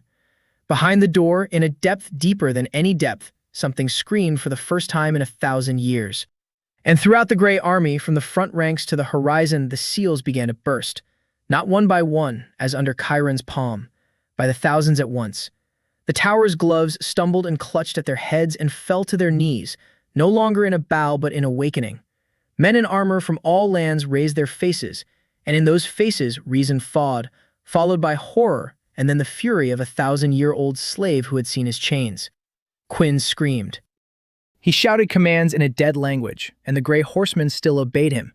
And the beasts obeyed because the beasts were not bound by seals but were kin to the mist. Half the army awoke, half remained of the tower. And the plain erupted into a war of all against all. Charon leapt into the saddle, and his 100 charged in a wedge formation into this chaos, following the only plan the wedge had: to break through to the altar and maintain a circle around Charon while he did the main work. Because the substitution was only the first move. The second move was to close the door while the founder writhed under the seal in his own veins. And according to Vera's calculations and Ashgar's records, there was only one way to close the great door: seal it entirely. A gateway of nothingness stretching to the sky. The lines answered honestly when asked about the chances. The target was beyond their reach. But the lines didn't know about the master's pack map. The battle at the altar was the most terrifying Charon had ever witnessed in both his lives. The beasts surged toward the circle in waves, and the awakened slaves of the tower fought alongside the settlement's plate-armored warriors without any coordination. The jay hovered over the junkyard, and the pack's voice turned the beasts against one another. The griffin struck with lightning from above. Mila fired through 2 quivers and took a third from a dead gray archer. Tessa held the northern arc of the circle, and the comet in her hands howled incessantly. The misty lake by the gates boiled, and from it emerged those that move in circles, gold-ranked beasts. Vera burned one, expending half of herself. The griffin knocked the second one into the mist at the cost of a slashed side, and the jay screamed so loudly that the entire plain could hear her. Muriel burned like a candle lit at both ends. Through the master's pack she now held not 4, but the entire 100, and the wounded kept rising, one after another. And Quinn walked toward the altar through his own rebellion, hacking at his former gloves indiscriminately, gray fire streaming from his hands. He was no longer polite. He was the master's last intact glove, and the master was squeezing him to the limit. At the very stone, Charon met him. Their fight was brief because Charon had no intention of fencing. He unleashed everything he had been saving on Quinn. He cast the blue card of the second anchor into an icy wall at his feet. A fan of flames swept toward his face, and when the gray one burned a path through the steam and stepped through, Chiron met him not with a weapon, but with an open palm, with a flock of masters behind him. 5 wills converged into a single grip, to seal the glove. Quinn realized it at the very last moment, and at that very moment, something resembling relief flashed across his true face. The gray power drained from him into the card, just as the seal had drained from the wolf's forehead on the first day of this war. A man sank to the stones by the altar, thin, gray-haired, and very old. He looked at his hands, then at Chiron. He said that his name had once been Cohen, and that he had been a teacher of arithmetic in a seaside town that no longer existed. Then he lay down and died a free man. Meanwhile, the door was overcoming the seal. The scream behind the doors was dying down. Thread by thread, the founder burned the poison of Vera out of himself, and the doors crept apart once more, and the mist poured out of the crack in a torrent. There was just one beat of time left. Chiron stood before the gate. He pulled a real key from beneath his armor and clenched it between his teeth because he needed both hands. He drove his palms into the void, and he pulled. The master's pack flared to life. 5 wills became one. He pulled the gate into the map, and the gate pulled him into itself, and it was not a battle of strength, but a battle of definitions. The door insisted it was beyond the level. The 5 insisted that a level was just a number, and Chiron had been cracking numbers his whole life. He could feel Muriel's hands on his shoulders, right there in reality. Tessa and Nyla were holding the circle tight against him, their backs pressed against his. Vera was weaving white runes directly onto the door panels. The percentages crept upward. At 40, Chiron went blind. At 60, blood gushed from the noses and ears of all 5 of them at once. At 80, a voice from behind the door offered everything one last time. At 90, Chiron answered him with a single word through the key clenched between his teeth. No. There was no bang. There was a sigh of relief. The mist over the plain melted away like a dream. The gray clouds parted, and for the first time in 1,000 years of its history, the plain was bathed in ordinary yellow evening light. There was no gate. Chiron was on his knees, and a map lay in his palms, black as a starless night and heavy as a mountain. Locked door, rank 1, and minor below. The object is sealed. The anchor of the seal lives as long as the master lives. Chiron stared at that bottom line for a long time. Then he tucked the map under his armor next to the white key and turned to his people. The plain was full of the living. Thousands of the awakened stood among the fallen and watched the sunset, a sight many of them hadn't seen in 100 or 300 years.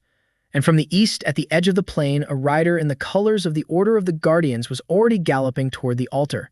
There had been 4 of them left for all the northern lands, but now there were 3.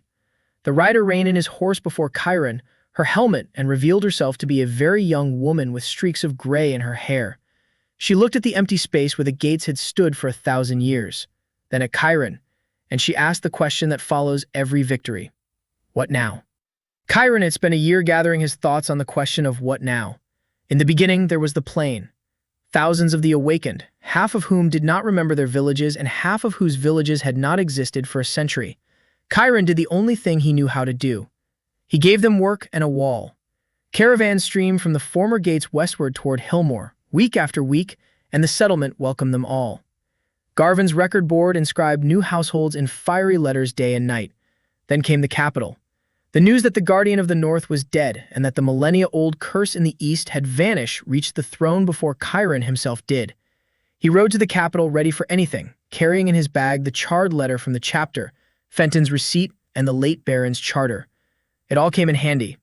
The inquiry lasted a month, and piecing it together was simple. Here the purple-robed masters of the chapter demand the handover of the heretic and the fugitive Vera. Here is Vera's treasure, her restored treatise on the merger before the crown, along with the testimonies of 300 witnesses from the harvest. Here is a young guard named Irma, confirming in the name of the order everything from the first rift to the locked door. Here is the old chancellor, studying the papers for 3 days, and on the 4th day, the guild chapter itself finds itself under investigation because the trustee's seal on Quinn's decrees is genuine, and someone must have provided it. The crown judged as kings do. It is cheaper to elevate a dangerous man than to wage war against him. Hilma received a charter as a free city, with the right to walls, an army, and a court. Chiron received the title of Guardian of the Eastern Frontier and the duty he himself had requested. The gate was his anchor and his land. The guild received an order to accept Vera's work. It balked, but complied. And a year after the battle at the gates, Chiron stood on the gate tower of the new Hillmore and looked out at what had grown from a village with a rotten palisade. The city stretched all the way to the river and beyond. The dragon's workshop had given rise to a street of blacksmiths, and Dorn walked along it as the guildmaster, grumbling at the apprentices who were once gloves that in his day white steel had been held in higher regard. Miral's healing house had become a school where she taught the art of touch to 36 girls and boys from all the lands. Nyla commanded the forest guard, and her trainees stood watch all the way to the plain. Tessa commanded the city militia, and the armored sergeant served as her first captain. Vera rebuilt the tower, no longer from ash stone but from white stone, and books dwelt within it. The jay established a winged courtyard near the city, and the griffin with the healed side tended to the first egg there, because the jay had bargained for a mate for him from the southern menagerie in exchange for 3 flasks of dew.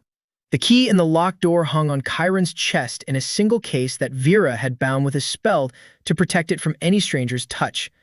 The bottom line about anchors hadn't gone anywhere, and Chiron had learned to live with it. He looked at her simply. In his past life, he had died without any meaning, falling asleep while watching someone else play. In this life, his very death had become a lock on the door to evil, which meant that even it now had value and meaning. And he intended to live a long life. Rosa Miral and the pack's common thread promised him years the old Stragi had never seen. The wedding was held on the spring equinox, and the whole city celebrated it for 3 days. Chiron took 4 wives at once, and the ceremony had to be created from scratch because there were no old rituals for such an occasion. Garvin presided over the ceremony, stumbling over his words and weeping. Nayla stood wearing a wreath of hawk feathers. Meryl wore a wreath of the first spring herbs. Vera wore a wreath of white sparks that she had woven herself.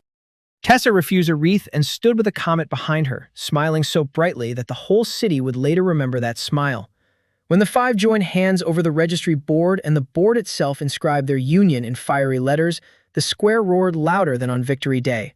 The jay roared louder than anyone, and the griffin roared along with her. On the night after the third day of the wedding, Chiron climbed the tower alone. The habit of counting before bed had stayed with him from both of his lives. He laid out a deck of cards on the parapet and counted. A city of 12,000 souls. The army. The school of touch and the tower of books. The Order of the Guardians, which had started with 3 members and grown to 100 by his time, and Irma had written that the scars across all the northern lands were healing on their own for the first time in a century. 4 women who were now sleeping in his house, the strongest people in these lands and who were his family. And a single black card on his chest that would remain silent for as long as he lived. He recalled the voice from behind the door in his schedule. A gray city with empty faces. Chiron looked down at the living Hillmore, where even at night the windows glowed and dogs barked, and somewhere a late-night revelry was laughing. The schedule had been cancelled. In its place this had sprung up, noisy and warm and stubborn. He gathered the deck and left a single card on the parapet, the very first one, the gray one, with a dancing flame. A small flame he'd wrung from the burning barn that night when the whole village had written him off as a nobody. Chiron held it and thought that every empire and every legend begins just like this, with a single, feeble card in the hands of a man who no one took seriously. Down below, the tower door creaked. Meryl came up to him with a blanket draped over her shoulders. She stood silently beside him and covered them both with it. Then the other 3 came up because the bonds couldn't bear to sleep apart. The 5 of them stood on the tower and looked east. Where a threat had loomed for 1,000 years, the sky was now simply growing lighter. An ordinary day was beginning, the first of many. And that was enough. 8 days before the fire in the Hillmore granary in the capital, a man named the Hunter died. He died in a windowless office in the 3rd basement of the Northern Governor's Chancellery, and 3 people witnessed his death. For 30 years, the Hunter had kept a list of strange people for the crown. Children who spoke with beasts, old women who could charm blood, and miners who could sense a vein through stone. The list was called the Silent Register, and not even the Chancellor knew of it. Old Hunter knew of it, as did his 2 clerks, and so did the one who paid for a copy of the register with unmarked silver. A copy was retrieved once a month through a secret compartment in the temple wall. The Hunter died in his sleep with a small mirror in his hand, and the next day his place was taken by a man with letters of recommendation from the capital's nobility. The letters were genuine. The nobles who had signed them could not later recall either the face or the name of the petitioner. The man called himself Master Quinn. That is how the tower acquired the eyes of the crown. The work continued, and it took the form of an assembly line. There was Quinn, reading the silent inventory at night and sorting the sheets into 2 piles, those suitable for gloves and those suitable for fodder. There were the gray scribes heading off to the northern baronies with their debt ledgers, and new pages appeared in the debtors' ledgers. In remote churches, abbots are replaced, and the new abbots listen to confessions with great attention. The inventory was old, and the boy from the barn was not in it. Kyrena did not exist for the tower. The tower was looking for something else. The founder needed not talents but seams. For 1,000 years, his servants had measured the world's thinning just as ore prospectors measure a vein. And the reading from the last century revealed the impossible. 4 points of thinning converged in a single backwater barony on the lands of Baron Waldeck. There had been no such convergence since the time of the last great door. Quinn reported into the darkness of the windowless study, and the darkness answered him with a voice as patient as stone. The voice commanded him not to rush. The voice said that the seams tear not from force but from weight. These lands must be burdened with fear, hunger, and war, and the seams will burst on their own. Quinn began to lay the burden. He instructed the Chancellery to double the northern taxes in light of military needs, and no actual war was even necessary for this. Rumors of war were enough. From Overseer Malhor's inventory, he selected the oldest glove of the north and assigned him the eastern seam for the garden. He chose Baron Waldeck as the most timid of the northern lords and traveled to him as an advisor. As for the tax collector Fenton, he didn't choose him at all. The greedy tax collector was simply a part of the landscape of these lands. Quinn merely made sure that the weather did not change. 3 days before the fire in Hillmore, Malhor reported that the eastern seam had been cut open, the fault filled in, and the anchor was ripening. To widen the fault, the fear of the surrounding villages was needed, so Malhor drove wolf packs down from the hills and saddled them with seals. The wolves set out to burn and slaughter the surrounding area. One of the arson attacks targeted the communal granary of the village of Hillmore. The fire was set the night before the pack's arrival so that the village would meet the wolves hungry and broken. Everything was going according to plan, and then the pack didn't return. Malhor stood on the ridge above Hillmore 2 days later, looking down at 38 wolf carcasses and an entire palisade and listening to the leader's seal. The seal was silent. The seal had not been broken, nor had it been burned away. It had simply ceased to exist in this world. The keeper had worn the gauntlet for 300 years and knew all 6 schools, and all the forbidden ones too. No one else was capable of such a feat.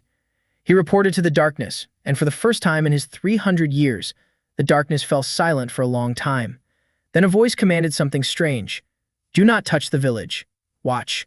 The Mages Guild learned of Hillmore before the crown did, and in a ridiculous way. Through torment.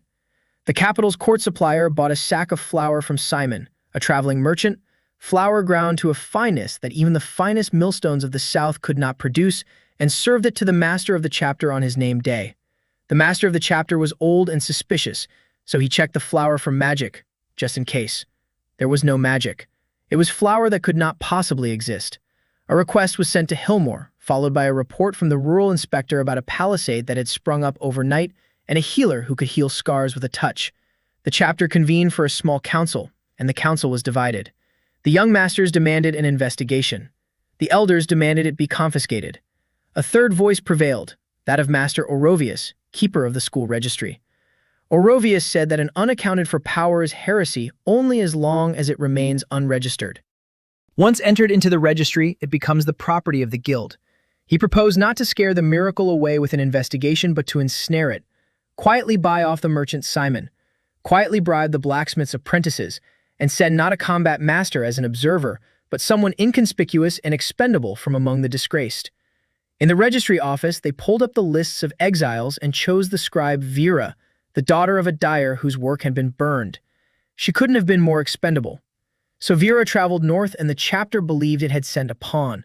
No one in the purple robes knew that one person had managed to read Vera's work before it was burned. It was Orovi who had arranged the burning. The work on the merging of the elements approached the boundary beyond which the register of the 6 schools crumbled, and the keeper of the register burned the threat to the register and removed the author from sight. Now with his own hands he was sending the author to the place where the fusion lay in the palms of a village lad. Fate laughed at him with a lilac laugh. The Order of Guardians was the third and last to learn of Hillmore, and they found out in their own way. The Order had no informants. The Order had beacons at the seams. On the night when Chiron closed the Eastern Rift, all the beacons of the Northern Circle began to sing at once and sang for an hour. Ashgar was the closest of the 4. The news had traveled to him by carrier pigeon from the watchtower for 9 days, and all that time the old man had thought the beacons were broken. Seams do not come undone. Seams can only be sewn shut with blood. In 1,000 years, not a single seam had ever curled on its own. Ashgar set out to inspect the damage, and on the way in the taverns he heard the word Hillmore for the first time. Meanwhile, in the capital, a game was unfolding that transcended both the guild and the order.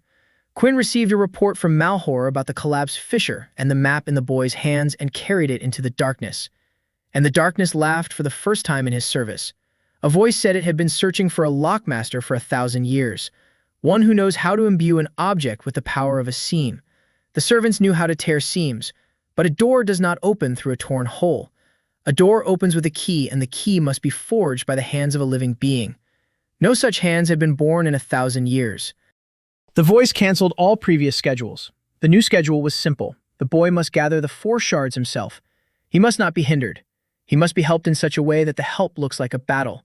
A hunter does not strangle the beast. A hunter drives it toward the pit. Quinn asked about Fenton's mercenaries who were already on their way to Hillmore. The voice ordered him not to interfere. A hammer tempers, not breaks, if the steel is worth it. If it breaks, then it wasn't the right one to begin with. From then on, the court, the guild, and the tower played on the same board without seeing each other, and Hillmore stood in the middle of the board, thinking he was fighting alone. The capital took no notice of the rout of Garth's gang, but the tower recorded it as a test of steel. Through the chancellery, Quinn put the investigation into the missing collector Fenton on hold for 2 weeks, and those 2 weeks were enough for Chiron to be ready to meet Ulmer's detachment, Fenton himself, with the stolen treasury, made it to the third inn. There, a gray-haired clerk was waiting for him with a debt ledger. The treasury went toward feeding the harvest, and the tax collector became the first batch of fodder. The weather had played its part. Ulmer returned to the castle with his report, and the report landed on Quinn's desk before it reached the Baron's. The advisor read about the receipt, the dragon's workshop, and the healed squire, and did what he was there to do for the Baron. He granted Hillmore a reprieve. During a sleepless night, it was whispered to the Baron that it was more profitable to milk the village than to burn it. Chiron later took pride in having convinced the knight. The knight took pride in having convinced the Baron. The Baron remembered nothing. With the second rift, things were more delicate. The northern fissure above the lake was developing slowly, and a voice commanded that it be hastened. Malhor did not drive the creatures there. He issued the call, and the village sank beneath the ice in a single night. The news of the vanished village spread of its own accord along the roads to where it needed to go. To Ashgar and to Chiron. Both were led to the lake as fish are led to the light. The meeting between the guard and the master had been arranged in a windowless office a week before Ashgar knocked on the Hillmore gates. The tower needed a man of the order to watch over the boy. The guard's knowledge of the seams drove the locksmith from shard to shard better than any whip. The voice had known Ashgar for a long time. The voice remembered him as a young man. Meanwhile, the guild was pulling its own strings. Reports from Vera had ceased to arrive, and Arovius sent a letter bearing the chapter's seal demanding an observer be sent to the capital. The letter was a test of the pawn's resilience. The response was silence and a rumor of an ashen lady in the cardmaster's retinue. The small council was divided once more, and once again Orovi prevailed. He said the heresy had grown out of the pyre and that it was now cheaper to lead it than to burn it. The chapter began preparing a grand commission and seeking an ally for it within the chancellery. An ally presented itself. The Northern Board of Trustees had just been left without a leader. And here two games converged. The death of Baron Waldeck served both players' interests at once. The tower no longer needed the Baron. Freed from the thread by Chiron, he had become unpredictable, and unpredictability is unacceptable near the pit. The guilds and the chancellery needed the vacant barony place under guardianship. Quinn came to the Baron one last time, not as an advisor, but as a mirror on a pillow. In the morning, the chancellery received the North, and the chapter received Master Quinn, recommended by the nobility, as a trustee. A lilac mantle draped over gray shoulders. Orolf thought he had bought himself an executor. The executor thought of him as he might think of the weather. The order remained. 3 guards, aside from Ashgar, held the distant frontiers, and the eldest among them, Irma, read his letters with growing anxiety. Ashgar wrote about the boy folding seams into cards and about the forge opposite the tower, and his latest letters were cheerful. Irma reread them, and she was gnawed by a question she didn't dare ask the old man. If the tower had been killing everyone who stood in its way for 1,000 years, why was the boy who stood in its way the most still alive? The answer to Irma's question was known only in the windowless office, and that answer was called the schedule. According to the schedule, the boy had 3 shards and a 4th seam remained, the one sleeping beneath the hill of the settlement itself. The tower had been saving him as a snack from the very beginning, and Malhor gathered the harvest from the mine mountains into his storeroom. The destruction of the harvest camp was not part of the schedule. Malhor's death was certainly not part of it either. Quinn stood over the report on the overseer, scattered in the sand, and for the first time was counting not the moves of others, but his own losses. Malhor was the North's last line of defense besides himself. The boy by the pit had grown teeth longer than those of the herders. Quinn carried this thought into the darkness and proposed changing the plan, to take the settlement with a commission and by force of law before those teeth grew any longer. The voice thought for a long time, then it agreed, halfway. The commission would go, but not to break it, but to weigh it. If the lock broke under the law, it meant the steel was substandard and the 4th shard would be cut from the seam roughly, the old-fashioned way. If it didn't break, then his fury and the fury of his people would themselves feed the dormant seam before its time. The herder was allowed to lose the drive. The pit didn't care. Around the same time, Irma received Ashgar's final letter. The old man wrote about the bonds of 4 women and about how, for the first time in 300 years, he was at peace. Irma gathered the 2 remaining guards into a circle and voiced her long-standing question aloud. The guards were silent. Then the elder of the 2 said something terrifying.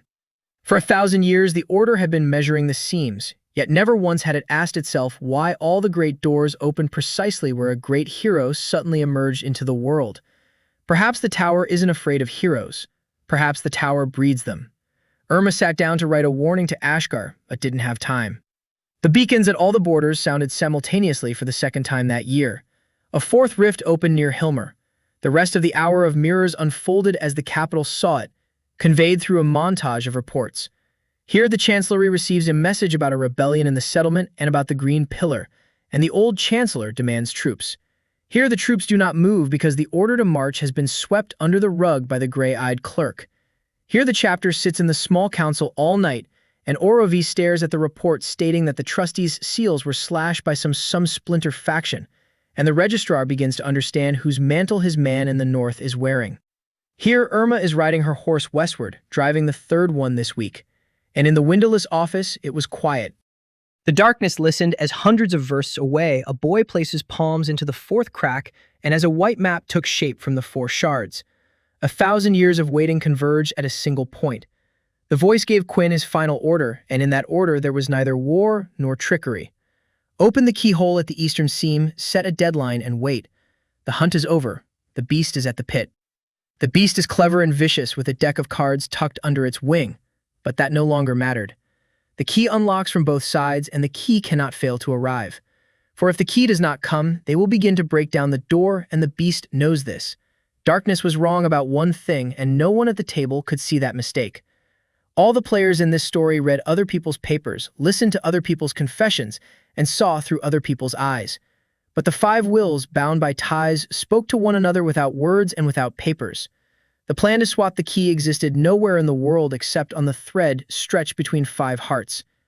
For the first time in 1,000 years, the tower had no ears in the room where the decision was made. It took a week for the capital to learn what had happened at the gates, and it did not believe a single report.